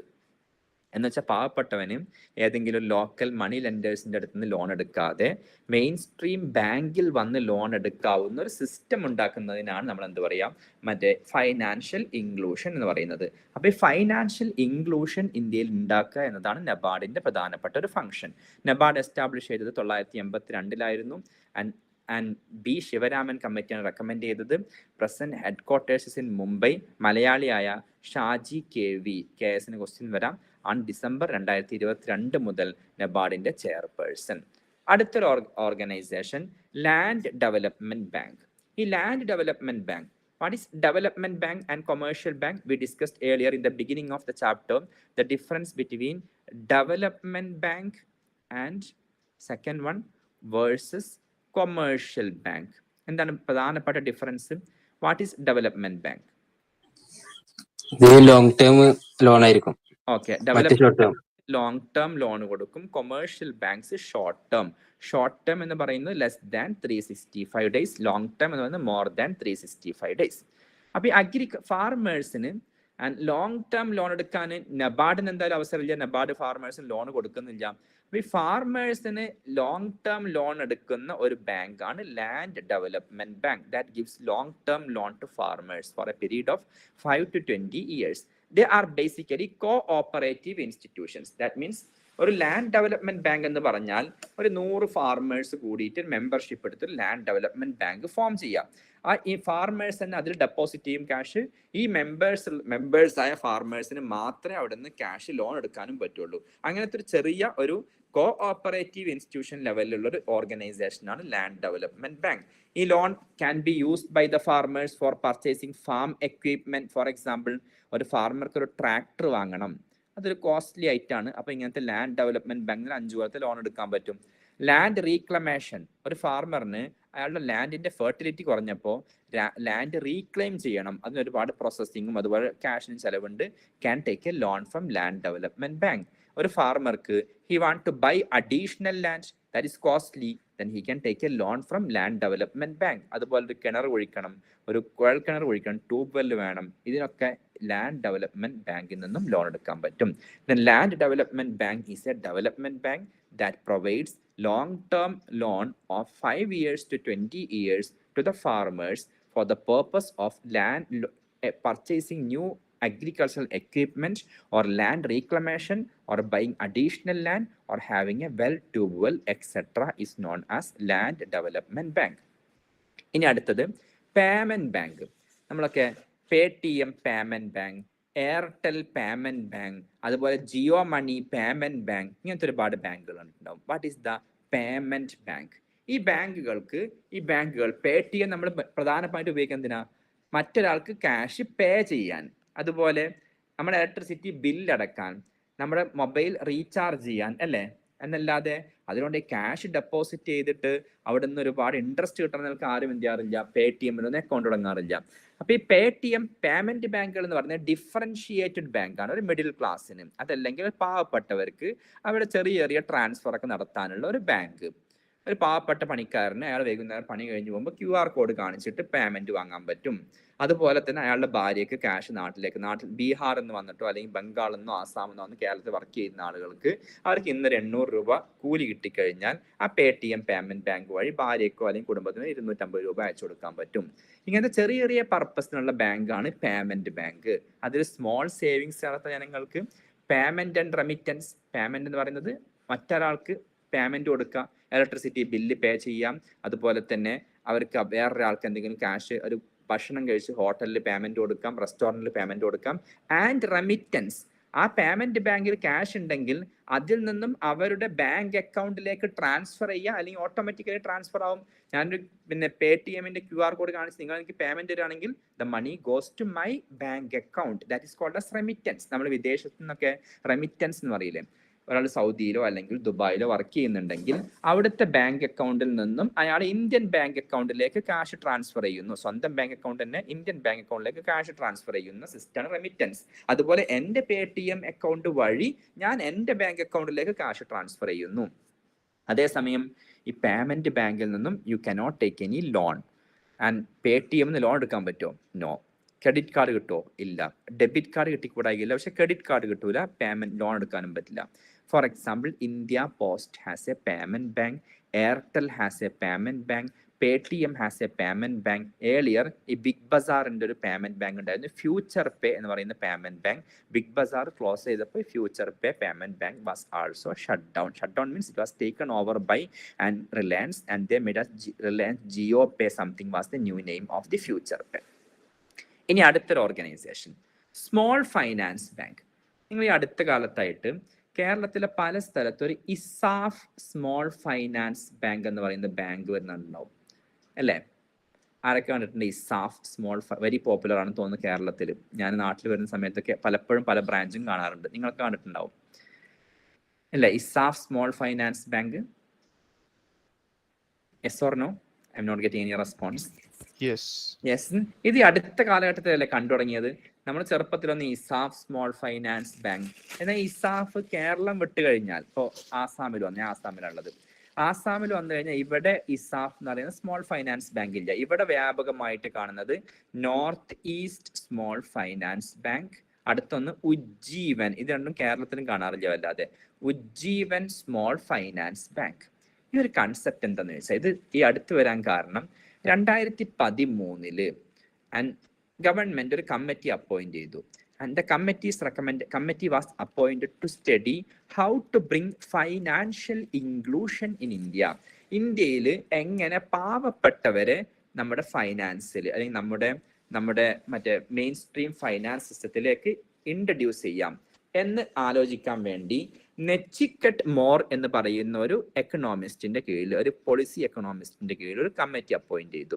The committee on financial inclusion. അപ്പൊ ഈ കമ്മിറ്റിയാണ് റെക്കമെൻഡ് ചെയ്തത് നമുക്കൊരു പുതിയ ബാങ്കിങ് സിസ്റ്റം കൊണ്ടുവരാം, small finance bank. Small finance bank എന്ന് പറഞ്ഞാൽ ജനങ്ങൾക്ക് ഈ ബാങ്കിൽ പോയിട്ട് എത്ര ചെറിയ എമൗണ്ടും സേവിങ്സ് ചെയ്യാം. ഫോർ എക്സാമ്പിൾ, ഒരാൾക്ക് ഒരു ദിവസം 20 രൂപ ഡെപ്പോസിറ്റ് ചെയ്യണമെന്ന് വിചാരിക്കാം. ഞാൻ ഉദാഹരണം പറയാം. ഞാൻ ഫസ്റ്റ് ആസാമിൽ വന്ന സമയത്ത് 2017-18 തോന്നുന്നു, എനിക്കൊരു ഇന്ത്യൻ ബാങ്കിൽ ഒരു അക്കൗണ്ട് ഉണ്ടായിരുന്നു.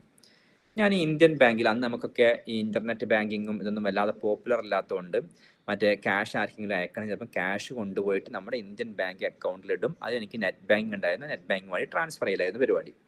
ഞാൻ ഒരു ദിവസം കുറച്ച് ക്യാഷ് ഡെപ്പോസിറ്റ് ചെയ്യാൻ വേണ്ടി ഇവിടെ അടുത്തുള്ള, ഞാൻ നിൽക്കുന്നത് ആസാമിലെ ദിബ്രുഗഡ് എന്ന് പറയുന്ന സിറ്റിയിലാണ്. ദിബ്രുഗഡ് എന്ന് പറഞ്ഞ അരുണാചൽ പ്രദേശ് ആസാമിന്റെ ബോർഡറിലുള്ള ഒരു സിറ്റിയാണ്. ഇന്ത്യയിലെ മറ്റേ ഏറ്റവും കൂടുതൽ തേയില ഉൽപ്പാദിപ്പിക്കുന്ന സിറ്റിയാണ്. ഇന്ത്യയിലെ ഏറ്റവും കൂടുതൽ ടീ ഉൽപ്പാദിപ്പിക്കുന്നത് ആസാമാണ്.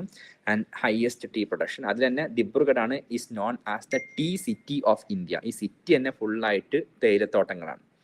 അപ്പൊ ഇവിടെ ഞാൻ അങ്ങനെ ബാങ്കിൽ പോയപ്പോൾ എൻ്റെ അടുത്ത് ഒരാൾ വന്നിട്ട് ചോദിച്ചു, നിങ്ങൾക്ക് അയാൾ കണ്ടാലൊരു പാവപ്പെട്ട മനുഷ്യനാണ്, പല ഡ്രസ്സൊക്കെ ഭയങ്കര ഒരു ഡേർട്ടി ആയ ഡ്രസ്സും ഒരു താടിയൊക്കെ വെച്ച ഒരാൾ വന്ന് ചോദിച്ചു, നിങ്ങൾ എൻ്റെ ഒരു മറ്റേ ഫോം ഒന്ന് ഫില്ല് ചെയ്ത് തരുമെന്ന് ചോദിച്ചു. അയാൾ കൂടുതൽ സംസാരിക്കാനൊന്നും അറിയില്ല. അയാൾക്ക് ക്യാഷ് ഡെപ്പോസിറ്റ് ചെയ്യണം ബാങ്കിൽ. ആ ഡെപ്പോസിറ്റ് ചെയ്യാനുള്ള ഫോമാണ്. അപ്പോൾ ഞാൻ ഫില്ല് ചെയ്ത് കൊടുത്തു. ഫില്ല് ചെയ്യുമ്പോൾ അയാൾക്ക് എന്നോട് കമ്മ്യൂണിക്കേറ്റ് ചെയ്യാൻ പറ്റുന്നില്ല. അയാൾ ചിലപ്പം ആസാമീസോ അല്ലെങ്കിൽ വേറെ ഭാഷ സംസാരിക്കുന്ന ആളായിരിക്കും. എൻ്റെ ഹിന്ദിയും വെച്ച് അയാൾ കമ്മ്യൂണിക്കേറ്റ് ചെയ്യാൻ പറ്റുന്നില്ല. അപ്പോൾ അയാൾ എനിക്ക് എന്നെ ഹെൽപ്പ് ചെയ്യാൻ വേണ്ടി അയാളുടെ പാസ്ബുക്ക് തന്നു. അത് നോക്കിയിട്ട് ഞാൻ അയാളുടെ അക്കൗണ്ട് നമ്പർ, അയാളുടെ പേര് എല്ലാം എഴുതി കൊടുത്തു. ഞാൻ ചോദിച്ചു, നിങ്ങൾക്ക് എത്ര രൂപയാണ് ഡെപ്പോസിറ്റ് ചെയ്യേണ്ടതെന്ന് ചോദിച്ചു. അപ്പോൾ എന്നോട് ഫസ്റ്റ് ഇങ്ങനെ കാണിച്ചു 2. ഞാൻ ചോദിച്ചു 2000 രൂപ ആയിരിക്കും. അപ്പോൾ ഞാൻ ചോദിച്ചു 2000 ആണോ എന്ന് ചോദിച്ചു. അപ്പോൾ അയാളെല്ലാം എന്ന് പറഞ്ഞു. അപ്പോൾ എനിക്ക് ഇനി 20,000 ആണോ ചോദിക്കേണ്ടത് 200 ആണോ ചോദിക്കേണ്ടത് കൺഫ്യൂഷനായി. അപ്പോൾ എന്തായാലും ഞാൻ എൻ്റെ ഒരു അസസ്മെന്റ് വെച്ചിട്ട് ഞാൻ 200 രൂപയാണോ എന്ന് ചോദിച്ചു. അപ്പോഴയാളെല്ലാം എന്ന് പറഞ്ഞു. പിന്നെ എനിക്ക് അയാളുടെ എവിടുന്ന് ഒരു ചെറിയൊരു കവറിൽ നിന്ന് ഒരു 20 രൂപ എടുത്തു തന്നു. എന്നോട് പറഞ്ഞു, ഇതാണ് ഡെപ്പോസിറ്റ് ചെയ്യേണ്ടത്. അപ്പൊ ഞാൻ അതിൽ 20 രൂപ എന്ന് എഴുതി കൊടുത്തു. 20 റുപ്പീസ് ഇതിൽ എഴുതി കൊടുത്ത് ഞാൻ എൻ്റെ മുന്നിൽ ക്യൂവിൽ നിൽക്കാൻ പറഞ്ഞു. എനിക്കൊരു കാര്യം വേണ്ടിയിരുന്നത്, ഞാൻ ഒബ്സർവ് ചെയ്യണം വിചാരിച്ചു, ഇത് എങ്ങനെയാണ് ഈ ബാങ്കിലെ ക്ലർക്കും അതുപോലെ അവിടെ ഇരിക്കുന്ന സ്റ്റാഫ്, കാഷ്യർ ഇയാൾ ഡീൽ ചെയ്യുന്നത് നല്ല ജെന്റിലായിട്ട് ഡീൽ ചെയ്യുന്നുണ്ടോ, അതെല്ലാം അയാളെ കളിയാക്കുന്നുണ്ടോ എന്നൊക്കെ നോക്കാൻ വേണ്ടി ഞാൻ എന്ത് ചെയ്തു, ഞാൻ അയാളെ ബാക്കിൽ നിന്ന് ഇയാളെ മുന്നിൽ നിർത്തി. പക്ഷെ ഈ കാഷ്യർക്ക് യാതൊരു ഭാവമാറ്റവും ഇല്ല. അയാൾ ക്യാഷ് വാങ്ങി 20 രൂപ അയാളെ കമ്പ്യൂട്ടറിൽ ആഡ് ചെയ്തു, അതിന് സ്റ്റാമ്പ് ചെയ്തു, ഈ കൗണ്ടർ ഫോയിൽ ഇയാൾക്ക് തിരിച്ചു കൊടുത്തു. അതിന്റെ ആ സ്ലിപ്പ് തിരിച്ചു കൊടുത്തു. സ്റ്റാമ്പ് ചെയ്ത ഒരു ഭാഗം മുറിച്ചു കൊടുക്കുമല്ലോ. അപ്പൊ ഈ മുറിച്ചു കൊടുത്തു കഴിഞ്ഞപ്പോൾ ഞാൻ ആകെ ഷോക്കായി പോയി. കാരണം ഇയാൾ അതെടുത്തിട്ട് ഒരു വലിയൊരു ക്യാരി ബാഗ് ഉണ്ട്, അതിലേക്കാണ് ഇടുന്നത്. അതിലേക്ക് നോക്കിയപ്പോൾ അതിൽ ഫുൾ ഓഫ് ഈ കൗണ്ടർ ഫോയിൽസ് ആണ്. ചിലപ്പോൾ അയാളുടെ അക്കൗണ്ടിൽ നമ്മളെക്കാളും കാശുണ്ടാവും. കാരണം ഒരുപാട് കാലമായിട്ട് ഇയാൾ ദിവസം 10, 20, 30 എത്രയാണോ ഇയാൾക്ക് ക്യാഷ് ഉള്ളത് അത് വന്ന് ഈ ബാങ്കിൽ ഡെപ്പോസിറ്റ് ചെയ്യാണെന്ന് എനിക്ക് മനസ്സിലായി. കാരണം അത്രമാത്രം അയാളുടെ വലിയൊരു പോളിത്തീൻ കവറിൽ ഏകദേശം ഫുള്ളായിട്ട് ഇതിന്റെ കൗണ്ടർ ഫോയിൽസ് ഇങ്ങനെ അടുക്കി വെച്ചിരിക്കുകയാണ്. ചിലപ്പോൾ 10, 20 കൊല്ലമായിട്ട് കണ്ടിന്യൂ ചെയ്യുന്ന പ്രോസസ് ആയിരിക്കും. നിങ്ങൾ ആലോചിക്കുക, ഒരാൾ 20 കൊല്ലം അല്ലെങ്കിൽ 10 കൊല്ലം ദിവസവും 20 രൂപ ബാങ്കിൽ ഒന്ന് ഡെപ്പോസിറ്റ് ചെയ്യുന്നുണ്ടെങ്കിൽ his bank account will be much more richer than all of us. അല്ലേ? നമ്മൾ വലിയ നമുക്ക് നല്ല അടിപൊളി ഡ്രസ്സും കാര്യമൊക്കെ ഉണ്ടാവും, പക്ഷെ ബാങ്കിൽ സീറോ ബാലൻസ് ആയിരിക്കും. ഞാൻ പറഞ്ഞു വന്നത് this is also an instrument. ജനങ്ങളെ അവരുടെ ചെറിയ എമൗണ്ട് ആണെങ്കിലും ഡെയിലി ബാങ്കിൽ ഒന്ന് ഡെപ്പോസിറ്റ് ചെയ്യാൻ പ്രൊമോട്ട് ചെയ്യുക എന്നുള്ളത് it is a part of financial inclusion, including the poor people. Financial inclusion means including the poor people in the mainstream banking system of India and empowering them economically. Then ഇതാണ് small savings and credit system. അതാണ് ഇതിൻ്റെ purpose. ഇവയ്ക്ക് 75% ഈ ബാങ്കിൽ വരുന്ന ഡെപ്പോസിറ്റ്സിന്റെ 75%, ഈ bank കൊടുക്കുന്ന ലോണിന്റെ 75% priority sector lending. ഗവൺമെന്റിന് RBIക്ക് ചില സെക്ഷൻ ഓഫ് പീപ്പിളിനെ RBI പ്രയോറിറ്റി സെക്ടർ ലെൻഡിങ്ങിൽ ഉൾപ്പെടുത്തി. For example farmers. ഈ ഫാർമേഴ്സിന് എല്ലാ ബാങ്കും ലോൺ കൊടുക്കൽ നിർബന്ധമാണ്. അതല്ലെങ്കിൽ അങ്ങനെ നിർബന്ധമാക്കിയിട്ടില്ലെങ്കിൽ ബാങ്കുകൾ പൊതുവെ എന്ത് ചെയ്യും, പാവപ്പെട്ടവർക്ക് ലോൺ എടുക്കാൻ താല്പര്യം ഉണ്ടാവില്ല. അവർക്ക് പണക്കാർക്ക് മാത്രമേ ലോൺ എടുക്കാൻ താല്പര്യം ഉണ്ടാവുള്ളൂ. അപ്പൊ ഇത് ഒഴിവാക്കിയിട്ട് പാവപ്പെട്ടവർക്കും ലോൺ കിട്ടാൻ വേണ്ടി ഗവൺമെന്റ് സിസ്റ്റം ഉണ്ടാക്കിയിട്ടുണ്ട്, called as priority sector lending. Government അല്ലെങ്കിൽ RBI പ്രയോറിറ്റൈസ് ചെയ്ത് ഒരുപാട് സെക്ഷൻ ആളുകളുണ്ട്. Education loan, farmers loan, etcetera. അപ്പൊ ഈ ആളുകൾക്ക് ലോൺ കൊടുക്കൽ ബാങ്കുകൾക്ക് നിർബന്ധമാണ്. പക്ഷെ സ്മോൾ ഫൈനാൻസ് ബാങ്കിന് അവർ കൊടുക്കുന്ന ലോണിന്റെ 75% പ്രയോറിറ്റി സെക്ടർ ലെൻഡിങ്ങിന് കൊടുക്കണം. SLRും CRRും നമ്മൾ നേരത്തെ ഡിസ്കസ് ചെയ്ത, അവിടെ കൂടുതൽ ഡിസ്കസ് ചെയ്യുന്നില്ല. ഇവർക്കും SLRും CRRും കീപ്പ് ചെയ്യണം. ആൻഡ് ഈ 2 പോയിന്റ് നേരത്തെ സ്ലൈഡിൽ നിന്നും കയറി വന്നാണ്, സ്മോൾ ഫൈനാൻസ് ബാങ്കിൽ പെട്ടതല്ല. ഇതാണ് നമ്മുടെ സ്മോൾ ഫൈനാൻസ് ബാങ്ക്. ഇനി financial inclusion.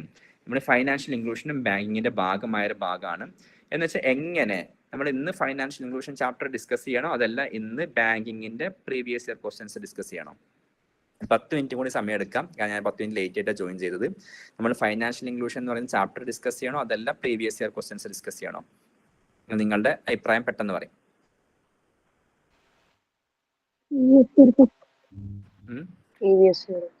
Okay, then we can go to the previous year questions. Let me open the previous year questions.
നമ്മൾ സെലക്റ്റീവായിട്ട്, കാരണം ഞാൻ ഫൈനാൻഷ്യൽ ഇൻക്ലൂഷനിലെ ക്വസ്റ്റ്യൻസും അതുപോലെ ആൻഡ് ബാങ്കിങ് സിസ്റ്റത്തിലെ പ്രീവിയസ് ഇയർ ക്വസ്റ്റ്യൻ ഒറ്റ ഫയലാണ് ചെയ്തിട്ടുള്ളത്. അപ്പോൾ നമുക്ക് ഓരോന്ന് 1 by 1 ആയിട്ട് നോക്കാം. ഞങ്ങൾക്കിപ്പോൾ എൻ്റെ സ്ക്രീൻ കാണുന്നുണ്ടാവും. അപ്പോൾ ഇടയ്ക്ക് ഫൈനാൻഷ്യൽ ഇൻക്ലൂഷൻ്റെ ക്വസ്റ്റ്യൻസ് ഒരുപാട് വരുന്നുണ്ട്. അപ്പോൾ അത് ഒഴിവാക്കിയിട്ട് നമുക്ക് എന്ത് ചെയ്യാം, ബാങ്കിങ് സിസ്റ്റം ചാപ്റ്റേഴ്സിൻ്റെ ക്വസ്റ്റ്യൻസ് മാത്രം ഫസ്റ്റ് ചെയ്യാം. സ്ക്രീൻ കാണുന്നുണ്ടല്ലോ? കാണാണ്ട്. അപ്പൊ ഇത് നിങ്ങൾ ഈ ക്വസ്റ്റ്യൻ വായിക്കുക. Question number 7. Which of the following grants or grand direct credit assistance to rural households? നമ്മളെ വില്ലേജ് 2013 ക്വസ്റ്റ്യൻ ആണ്. വില്ലേജിൽ താമസിക്കുന്ന ആളുകൾക്ക്, റൂറൽ ഹൗസ് ഹോൾഡ്സിന് ഡയറക്റ്റ് ലോൺ കൊടുക്കുന്ന ഓർഗനൈസേഷൻസ് ഏതൊക്കെയാണ്? 1 regional rural banks, 2 national bank for agriculture and rural development, 3 land development bank. ഇതിൽ ഏതൊക്കെ ബാങ്കുകളാണ് റൂറൽ ഹൗസ് ഹോൾഡ്സിന് അല്ലെങ്കിൽ ഫാർമേഴ്സ് എല്ലാവർക്കും ഡയറക്റ്റ് ആയിട്ട് ലോൺ കൊടുക്കുന്നത് എന്നാണ് ചോദ്യം. നിങ്ങൾക്ക് നിങ്ങളുടെ ഓപ്ഷൻസ് കറക്റ്റ് ചെയ്യാം. Option A 1 and 2 only, option B 2 only, option C and 1 and 3 only, option D 1, 2, 3, 1, 2 and 3. ഏതാണ് correct answer? Okay, you can tell the answer. According to you, how many of you supporting? Yes or no പറയാം. 1 and 2 only. And regional rural banks National Bank for Agriculture and Rural Development ആണ് ശരിയെന്ന അഭിപ്രായമുള്ള ആൾക്ക് yes പറയാം അല്ലെങ്കിൽ no പറയാം. Option A correct ആണോ? Yes or no? No. Option B 2 only. NABARD, National Bank for Agriculture and Rural Development only. Correct ആണോ wrong ആണോ? No. No. And C 1 and 3 only. RRB and Land Development Bank. NABARD illa. Correct ആണോ? Yes. Yes. The correct answer. Why we got easily we can get the answer? Because if we know NABARD does not give direct loan to the people. NABARD is giving loan to state government and state cooperative society. We can eliminate. This is not correct. Yes. അപ്പോൾ ഈ two ഓപ്ഷനിലൊക്കെ eliminate ചെയ്യാൻ പറ്റും. A 2 ഉണ്ട് അതിൽ, ബിയിലും 2 ഉണ്ട്, ഡിയിലും 2 ഉണ്ട്. Eliminate ചെയ്താൽ automatically easily we are getting the answer 1 and 3 only. By understanding what is NABARD, we can get the answer for this question. Next one. And this question, yeah, ഈ question monetary പോളിസിയുടെ question ആയിരുന്നു. Next one business ഡിസിസം and പ്രധാനമന്ത്രി financial ഇൻക്ലൂഷന്റെ question ആണ്. ഇത് നോക്കും. Basel 3 accord statement question number 11. മറ്റു ക്വസ്റ്റ്യൻസ് ഒക്കെ ഫൈനാൻഷ്യൽ ഇൻക്ലൂഷൻ എന്ന ചാപ്റ്ററിലെ ക്വസ്റ്റ്യൻ ആണ്. Basel 3 Accord, simply Basel 3, often seen in the news seeks to. And option A, develop national strategies for conservation and sustainable use of biological diversity, improving banking sector's ability to deal with financial and economic stress and improve risk management, reduce the greenhouse gas emission, but places a heavier burden on developed countries, transfer technology from developed countries to poor countries to enhance them to replace the use of chlorofluorocarbons in refrigerators with harmless chemicals. Easily you can get the answer. And which is the correct answer? B. What is Basel norm? Basel norms are suggesting and capital to risk weighted asset ratio, how much should be, is the Basel norm. Another one, നമ്മൾ banking system chapter ആണ് discuss ചെയ്യുന്നത്. ആ basal ഇതിൽ ബാങ്കിങ്ങുമായി ബന്ധപ്പെട്ട ഒറ്റ ഓപ്ഷനേ ഉള്ളൂ, ബാക്കിയെല്ലാം എൻവിറോൺമെന്റുമായി ബന്ധപ്പെട്ട ഓപ്ഷനാണ്. പ്രധാനമന്ത്രി മുദ്ര യോജന നമ്മൾ നാളെ ഡിസ്കസ് ചെയ്യും. ഫൈനാൻഷ്യൽ ഇൻക്ലൂഷനിൽ വരുന്നതാണ്. Payment banks. The establishment of payment banks is being allowed in India to promote financial inclusion. Which of the following statements are correct in this context? Regarding payment bank, which of the statements are correct? And option statement 1, mobile telephone companies and supermarket chains that are owned and controlled by Indian residents are eligible to be the promoters of the payment bank. Payment bank can issue both credit card and debit card. Payment banks cannot undertake lending activity. അവർക്ക് loan കൊടുക്കാൻ പറ്റില്ല. Which of the statements are correct?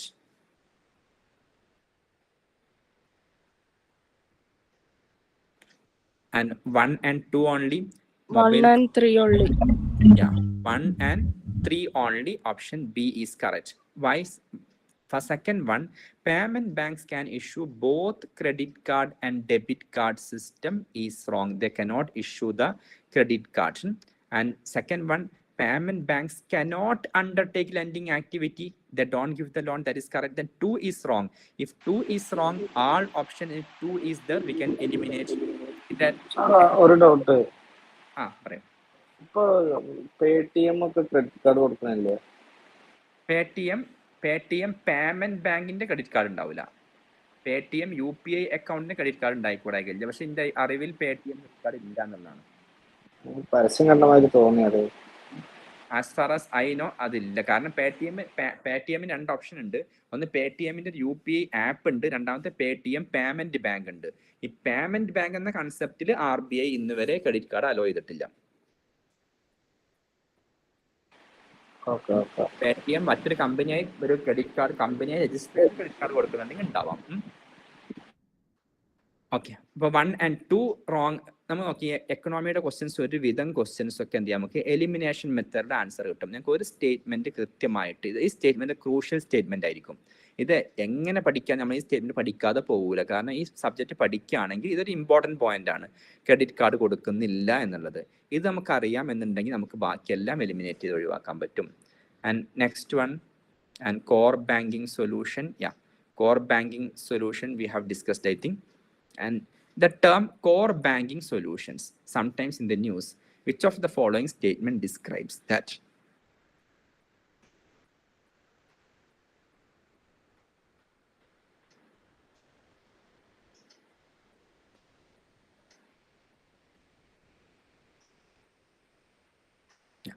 What is correct answer? It is the networking of the bank's branches, which enables customers to operate their account from any branch of the bank on its network, regardless where they open their account. Is it correct? Statement 1 correct ആണോ? Core banking solution നമ്മൾ discuss ചെയ്തു e Kuber. 2012 e Kuber സ്കീമും core banking സൊല്യൂഷനും. Is it correct or not? Statement 1 is correct, then option B is wrong. Wherever 1 is not there, that is wrong. It is an effort to increase RBI's control over commercial banks through computerization. ഇവിടെ RBI ഈ ബാങ്കിനെ control ചെയ്യണം എന്ന് ആഗ്രഹിക്കുന്നുണ്ട്. ഇതിൽ ഇത് നമുക്ക് on pending, you can put it on hold. And it is a detailed procedure by which bank with huge non-performing asset is taken over by another bank. അങ്ങനെ വല്ല കാര്യം കോർ ബാങ്കിലുണ്ടോ? ഒരു ബാങ്കിന്റെ നോൺ പെർഫോമിംഗ് അസറ്റ് കൂടുകയാണെങ്കിൽ അത് ആ bank മറ്റൊരു ബാങ്കുമായിട്ട് merge ചെയ്യാണെന്നുള്ളത്. This is because this second one is doubtful, because computerisation എന്നുള്ളത് കോർ ബാങ്കിങ് സൊല്യൂഷനിൽ വരുന്നുണ്ട്. ഇനി RBIക്ക് എങ്ങാനും കമ്പ്യൂട്ടറൈസേഷൻ വഴി ബാങ്കിനെ കൺട്രോൾ ചെയ്യുന്ന ആഗ്രഹം ഉണ്ടോ ഇല്ലേ നമ്മൾ പഠിച്ചിട്ടില്ല, പക്ഷെ ഉണ്ടാവാൻ സാധ്യതയുണ്ട്. കാരണം നമുക്കറിയാം ഈ കോർ ബാങ്കിങ് എന്ന് പറഞ്ഞാൽ കമ്പ്യൂട്ടറൈസേഷനെ ബന്ധപ്പെട്ട ഒരു എഫേർട്ടാണ്. പക്ഷെ ഒരു കാര്യം ഷുവർ ആണ്, ഈ കോർ ബാങ്കിങ്ങിൽ നോൺ പെർഫോമിംഗ് അസറ്റുമായി ബന്ധപ്പെട്ട nothing is the related to non performing asset in the core banking. That is a കമ്പ്യൂട്ടറൈസേഷനെ ബന്ധപ്പെട്ട ഒരു പ്രൊജക്റ്റ് ആണ് കോർ ബാങ്കിങ് സൊല്യൂഷൻ. അപ്പൊ 3 റോങ് ആണ്. If 3 is wrong, you can eliminate C, you can eliminate D, then 1 only. Then we got automatically 2 is also wrong. RBIക്ക് അങ്ങനെ ഒരു purpose ഈ പ്രോഗ്രാമുമായി ബന്ധപ്പെട്ടില്ല. അങ്ങനെ നമുക്ക് സംശയം വരുന്ന കാര്യങ്ങൾ പലപ്പോഴും അടുത്തൊരു സെന്റൻസ് വായിച്ചാൽ നമുക്ക് മനസ്സിലാക്കാൻ patuം. Are you getting the idea on how to deal with the questions? Yes? When we are Yes, sir. Yes. Next one. What are the purposes of marginal cost of fund-based lending rate, MCLR, announced by RBI? 2016 question. ഇപ്പോൾ പഠിച്ചു കഴിഞ്ഞു.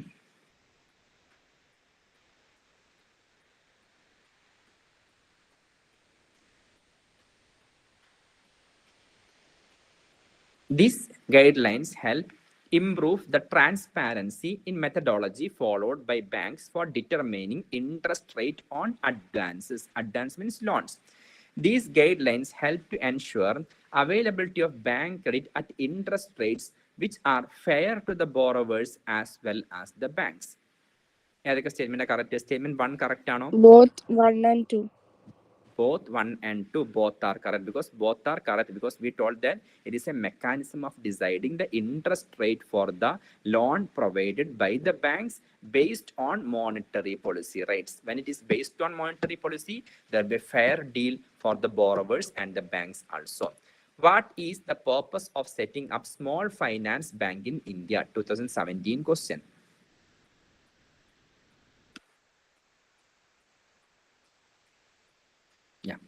Option A, to supply credit to small business units. Is it correct? Small finance bank അവര് പിന്നെ ചെറിയ ബിസിനസ്സുകൾക്ക് loan കൊടുക്കാൻ താല്പര്യപ്പെടുന്നുണ്ടാവും. Yes, automatically will be correct. Then option B you can eliminate. And to supply credit to small and marginal farmers. Yes, then 2 is also correct. 1 and 2. Then now 3 is correct or not, we can see. And to encourage young entrepreneurs to set up business, particularly in rural area. Yes. No. Why no? Because small finance bank അങ്ങനെ ഒരു business setup ചെയ്യുന്ന company അല്ല. അവരെന്ത് ചെയ്യുന്നു? പാവപ്പെട്ടവർക്ക് loan കൊടുക്കുക, പാവപ്പെട്ടവർക്ക് deposit ചെയ്യുക എന്നല്ലാതെ നമ്മൾ ഒരിക്കലും പറഞ്ഞിട്ടുമില്ല. അതുപോലെ റൂറൽ ഏരിയയിൽ പോയിട്ട് ആരെങ്കിലും റൂറൽ ഏരിയ പോയി ബിസിനസ് ചെയ്യുമോ? ബിസിനസ് നഷ്ടത്തിലല്ലാവുക. നഷ്ടത്തിലായ ബാങ്കിന് ലോൺ തിരിച്ചു കിട്ടുമോ? അപ്പൊ അതുകൊണ്ട് ഒരാളോട് പ്രത്യേകിച്ച് നിങ്ങൾ ടൗണിൽ ബിസിനസ് ചെയ്യേണ്ട, റൂറൽ ഏരിയ പോയി ബിസിനസ് ചെയ്യുന്ന ഒരു ബാങ്ക് ഒരിക്കലും പറയില്ല. അതൊരു ലോജിക്കലി ഇൻകറക്റ്റ് ആണ് ആദ്യമായിട്ട്. പിന്നെ നമ്മൾ ആ സ്റ്റേറ്റ്മെന്റ് പഠിച്ചിട്ടില്ല. ലോജിക്കലി ഇൻകറക്റ്റ് ആണ്. നിങ്ങൾ റൂറൽ ഏരിയ പോയി ബിസിനസ് ചെയ്താൽ നിങ്ങൾക്ക് ലോൺ തരാം, എന്നിട്ട് ആ ബിസിനസ് കൂട്ടിപ്പോകും സ്വാഭാവികമായിട്ടും. കാരണം റൂറൽ ഏരിയയിൽ ഒരിക്കലും ഒരു ബിസിനസിന് ഹൈ പൊട്ടൻഷ്യൽ ഇല്ല. ഒരു ബാങ്ക് ഒരിക്കലും എന്ത് ചെയ്യുക, പൂട്ടിപ്പോകുന്ന ഒരു ബിസിനസിനെ സപ്പോർട്ട് ചെയ്തിട്ട് അവരുടെ പൈസ കളയാൻ ശ്രമിക്കൂല. അതുകൊണ്ട് 3 is logically incorrect. You can eliminate all options in which 3 is there. Option A, 1 and 2 only is the correct. And which of the following is a most likely consequences of implementing unified payment interface? And UPI വന്നാലുള്ള പ്രധാനപ്പെട്ട നിങ്ങളുടെ common sense വെച്ച് answer ചെയ്യാം. Mobile wallets will not necessary for online payment. Digital currency will totally replace the physical currency in about 2 decades. FDI inflow will drastically increase. Direct transfer of subsidies to poor people will become very effective. ഇതിൽ ഏതൊക്കെ options നമുക്ക് eliminate ചെയ്യാൻ തോന്നുന്നത് correct അല്ല എന്ന് ഉറപ്പുള്ളത്? Can you tell first which are the 2 options you can eliminate easily? C we eliminated because UPI and UPI has no way. B or D. DY obviously subsidy UPI പോലും UPIക്ക് പോണില്ല ഇപ്പോ, പക്ഷെ പോയിക്കൂടായിക്കില്ലല്ലോ. വേണമെങ്കിൽ government UPI വെച്ചിട്ട് subsidy transfer ചെയ്തൂടെ ആളുകളുടെ അക്കൗണ്ടിലേക്ക്? India പോലത്തെ ഒരു രാജ്യത്ത് അത് ഭയങ്കര റിസ്ക് ആണ്. നേരെ മറിച്ച് ബി എന്നുള്ളത് കറക്റ്റ് ആവോ ഇല്ലേ? ടോട്ടലി റീപ്ലേസ് ആവൂല, കാരണം ഒരു പരിധി ഉണ്ടല്ലോ അമൗണ്ട് ട്രാൻസ്ഫർ ചെയ്യാൻ. ടോട്ടലി റീപ്ലേസ് എന്ന് പറയുന്ന ഒരു ഇല്ലോജിക്കൽ സ്റ്റേറ്റ്മെന്റ് ആണ്, അതും വിത്തിൻ 2 decades. ഇമാജിൻ UPSC പറഞ്ഞു ഇതാണ് കറക്റ്റ് ആൻസർ എന്ന് പറഞ്ഞു, എന്നിട്ട് നിങ്ങൾ എന്ത് ചെയ്തു, പിന്നെ നിങ്ങൾ വേറെ ഒന്നാ കറക്റ്റ് ആൻസർ കൊടുത്തെന്ന് സങ്കല്പിക്കുക. UPSC പറഞ്ഞു ഇതാണ് കറക്റ്റ് ആൻസർ. ഞാൻ പറഞ്ഞത് ലോജിക്കലി ഈ സ്റ്റേറ്റ്മെന്റ് എന്തുകൊണ്ട് കറക്റ്റ് ആവില്ല എന്ന് പറയാണ്. അപ്പൊ UPSC പറയാണ് ബി ആണ് കറക്റ്റ്, നിങ്ങൾ പറഞ്ഞു എ ആണ് കറക്റ്റ് എന്നുള്ളത്. എന്നിട്ട് എന്ത് ചെയ്തു, നിങ്ങൾ ഒരു ക്വസ്റ്റ്യൻ നിങ്ങൾ പ്രിലിംസ് ഡിസ്ക്വാളിഫൈഡ് ആയി. അടുത്ത 20 വർഷം കഴിഞ്ഞിട്ട് 2 ഡിക്കേഡ് കഴിഞ്ഞിട്ട് ഈ ഡിജിറ്റൽ കറൻസി മറ്റേ ഇന്ത്യയെ ഫുള്ളായിട്ട് റീപ്ലേസ് ചെയ്ത് നിങ്ങൾക്ക് കോടതി പോവാം. 20 വർഷം മുമ്പ് UPSC ഇങ്ങനെ ക്വസ്റ്റ്യനിൽ പറഞ്ഞിരുന്നു, ഞാൻ അതല്ല ആൻസർ അന്നേ പറഞ്ഞതാണ്. അന്ന് UPSC പറഞ്ഞു ഇതാണ് ആൻസർ, എന്റെ പ്രിലിംസ് എന്നൊരു മാർക്കിനാ പോയത്, എനിക്ക് പ്രിലിംസ് തിരിച്ചു വേണമെന്നാണ് നിങ്ങൾക്ക് കോടതി പോകാൻ പറ്റും. കാരണം ഇതൊരു മറ്റേ clear cut time framed statement ആണ്. അങ്ങനെ ഒരു കാര്യം എക്കണോമിയിൽ പ്രെഡിക്റ്റ് ചെയ്യാൻ പറ്റില്ല. 20 വർഷം കഴിഞ്ഞാൽ എങ്ങനെ ഉണ്ടാവും, 5 വർഷം കഴിഞ്ഞാൽ ഇന്ത്യ ലോകത്തെ 2ാമത്തെ ശക്തിയാവും, അല്ലെങ്കിൽ മറ്റേ 5 ട്രില്യൺ എക്കണോമിയായി മാറും. ഇതൊന്നും ഒരിക്കലും it is unpredictable in an economy. പൊളിറ്റീഷ്യൻസിന് പലതും പറയാം, but economical it is unpredictable. അങ്ങനെ ഒരു കാര്യം എക്കണോമിയിൽ നടക്കുകയില്ല ഒരു ടൈം ഫ്രെയിം വെച്ചിട്ട്. കാരണം പലപ്പോഴും ക്രൈസിസ് വരാം, ഇടയ്ക്ക് കൊറോണ വരാം. അപ്പോൾ എക്കണോമി ഈസ് അൺപ്രഡിക്റ്റബിൾ. അതുകൊണ്ട് നിങ്ങൾ എപ്പോഴും എക്കണോമിയിൽ ഒരു കൃത്യമായ ടൈം വെച്ചിട്ടൊരു സമയം പറയുകയാണെങ്കിൽ ദാറ്റ് ഈസ് അൺപ്രഡിക്റ്റബിൾ. നേരത്തെ പറഞ്ഞ പോലെ ഇനി അടുത്ത ഈ 2 ഓപ്ഷനാണുള്ളത്. ഈ 2 ഓപ്ഷനിലും നമുക്ക് ലോജിക്കലി എലിമിനേറ്റ് ചെയ്യാൻ പറ്റുന്നത് direct transfer of subsidies. That is practically impossible in A country like India, because people will change the mobile number every time. Then government subsidy ഇന്ന് കൊടുത്ത് നാളെ മൊബൈൽ നമ്പറിൽ വേറെ ആളത്തേക്ക് UPI ഉണ്ടാവുക, അപ്പോൾ സബ്സിഡി വേറെ ആളത്തേക്ക് പോകും.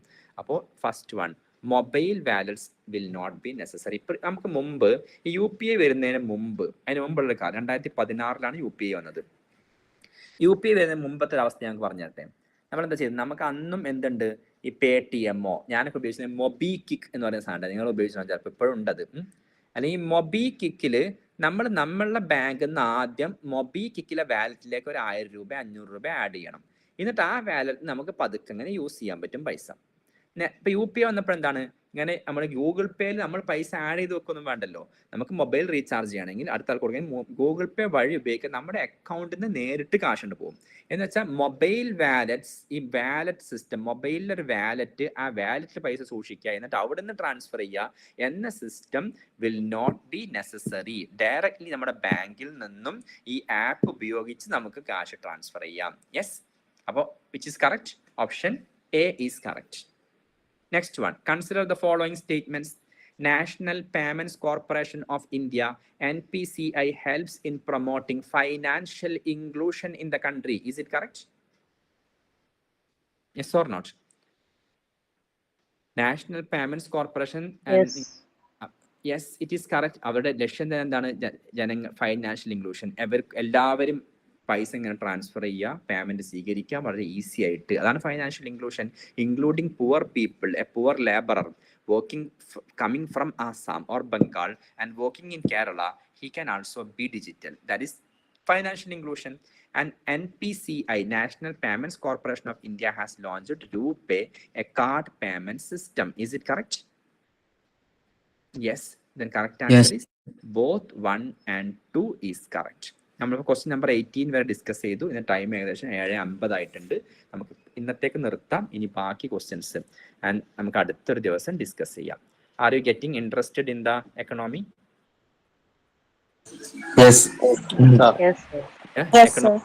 സബ്ജക്ട് ടഫ് ആണോ ഈസി ആണോ?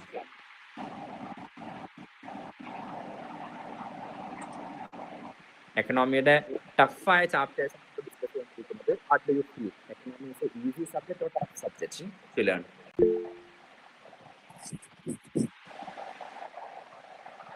ഈസി അല്ലേ? മനസ്സിലാക്കി പഠിക്കുകയാണെങ്കിൽ എല്ലാ സബ്ജക്റ്റും ഈസിയാണ്. മനസ്സിലാക്കാതെ പോവുകയാണെങ്കിലാണ് എല്ലാ സബ്ജക്റ്റും ടഫ് ആവുന്നത്.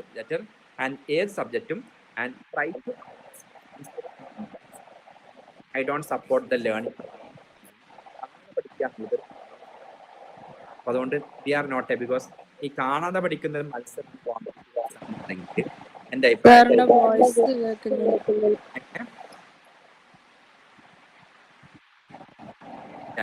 ചോദ്യം കിട്ടിയില്ല, എന്താ ചോദിച്ചത്? ഓക്കെ, ഒരു മിനിറ്റ്. ഇതിപ്പോ പോയതാണോ അല്ല നേരത്തെ ഉണ്ടോ? Hello, okay. ഞാൻ പറഞ്ഞു വന്നത് ഏതൊരു സബ്ജക്റ്റും when we study by understanding it is easy and enjoyable, but when we study by memorizing, ഒരു മെമ്മറി ബേസ്ഡ് എക്സാം ആണ് സിവിൽ സർവീസ് എന്നുണ്ടെങ്കിൽ എൻ്റെ അഭിപ്രായത്തിൽ ഗൂഗിൾ ആണ് സിവിൽ സർവൻ്റ് ആവാൻ ഏറ്റവും നല്ലൊരു ഓപ്ഷൻ, അല്ലെങ്കിൽ വിക്കിപീഡിയ. അവർക്കൊക്കെ നമ്മളെക്കാളും മെമ്മറി ഉണ്ട്. Civil service is an exam which is testing whether we have the human intelligence.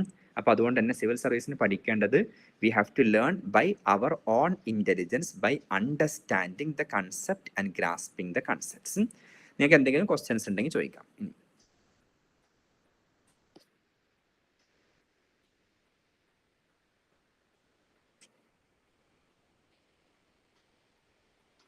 എന്തെങ്കിലും ഡൗട്ട്സോ ക്വസ്റ്റ്യൻസോ അല്ലെങ്കിൽ സിവിൽ സർവീസുമായി ബന്ധപ്പെട്ട് എന്തെങ്കിലും അറിയണമെന്നുണ്ടെങ്കിലും ചോദിക്കാം.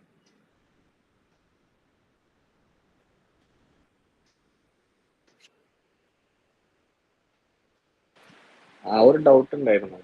പറയും. പിന്നെ നമ്മളിപ്പോ എക്സാം ലാംഗ്വേജ് മലയാളം സെലക്ട് ചെയ്യുമ്പോഴേ അതാണ് സെലക്ട് ചെയ്തിരുന്നത്. അപ്പൊ ഈ എക്കണോമിക്സ് മലയാളത്തിൽ തന്നെ എഴുതണമെന്നുണ്ടോ? മലയാളത്തിൽ എഴുതാൻ പരമാവധി മലയാളത്തിൽ എഴുതാൻ ശ്രമിക്കുക. ഏതെങ്കിലും മലയാളത്തിൽ എഴുതിയാൽ ഫുള്ളായി ഇംഗ്ലീഷിൽ എഴുതരുത്. പക്ഷെ ഇടയ്ക്ക് ഒരു ടേം ഒക്കെ വേണമെങ്കിൽ ഉപയോഗിക്കാം. ഇൻഫ്ലേഷൻ എന്ന ടേമാണ് ഇംഗ്ലീഷിൽ ഉപയോഗിക്കാം. Monetary policy. പക്ഷെ ചെയ്യേണ്ടത് എന്താണെന്ന് വെച്ചാൽ ഫസ്റ്റ് ചെയ്യുമ്പോൾ ഏറ്റവും ബെസ്റ്റ് സ്ട്രാറ്റജി എൻ്റെ അഭിപ്രായത്തിൽ ഇപ്പം നമുക്ക് അതിൻ്റെ ഒരു വൊക്കാബുലറി ലിസ്റ്റ് ഉണ്ടാക്കുക. പ്രധാനപ്പെട്ട എക്കണോമിക് ടേംസ്. ഇപ്പോൾ ഇൻഫ്ലേഷൻ എന്ന് പറഞ്ഞാൽ നാണ്യപ്പെരുപ്പം.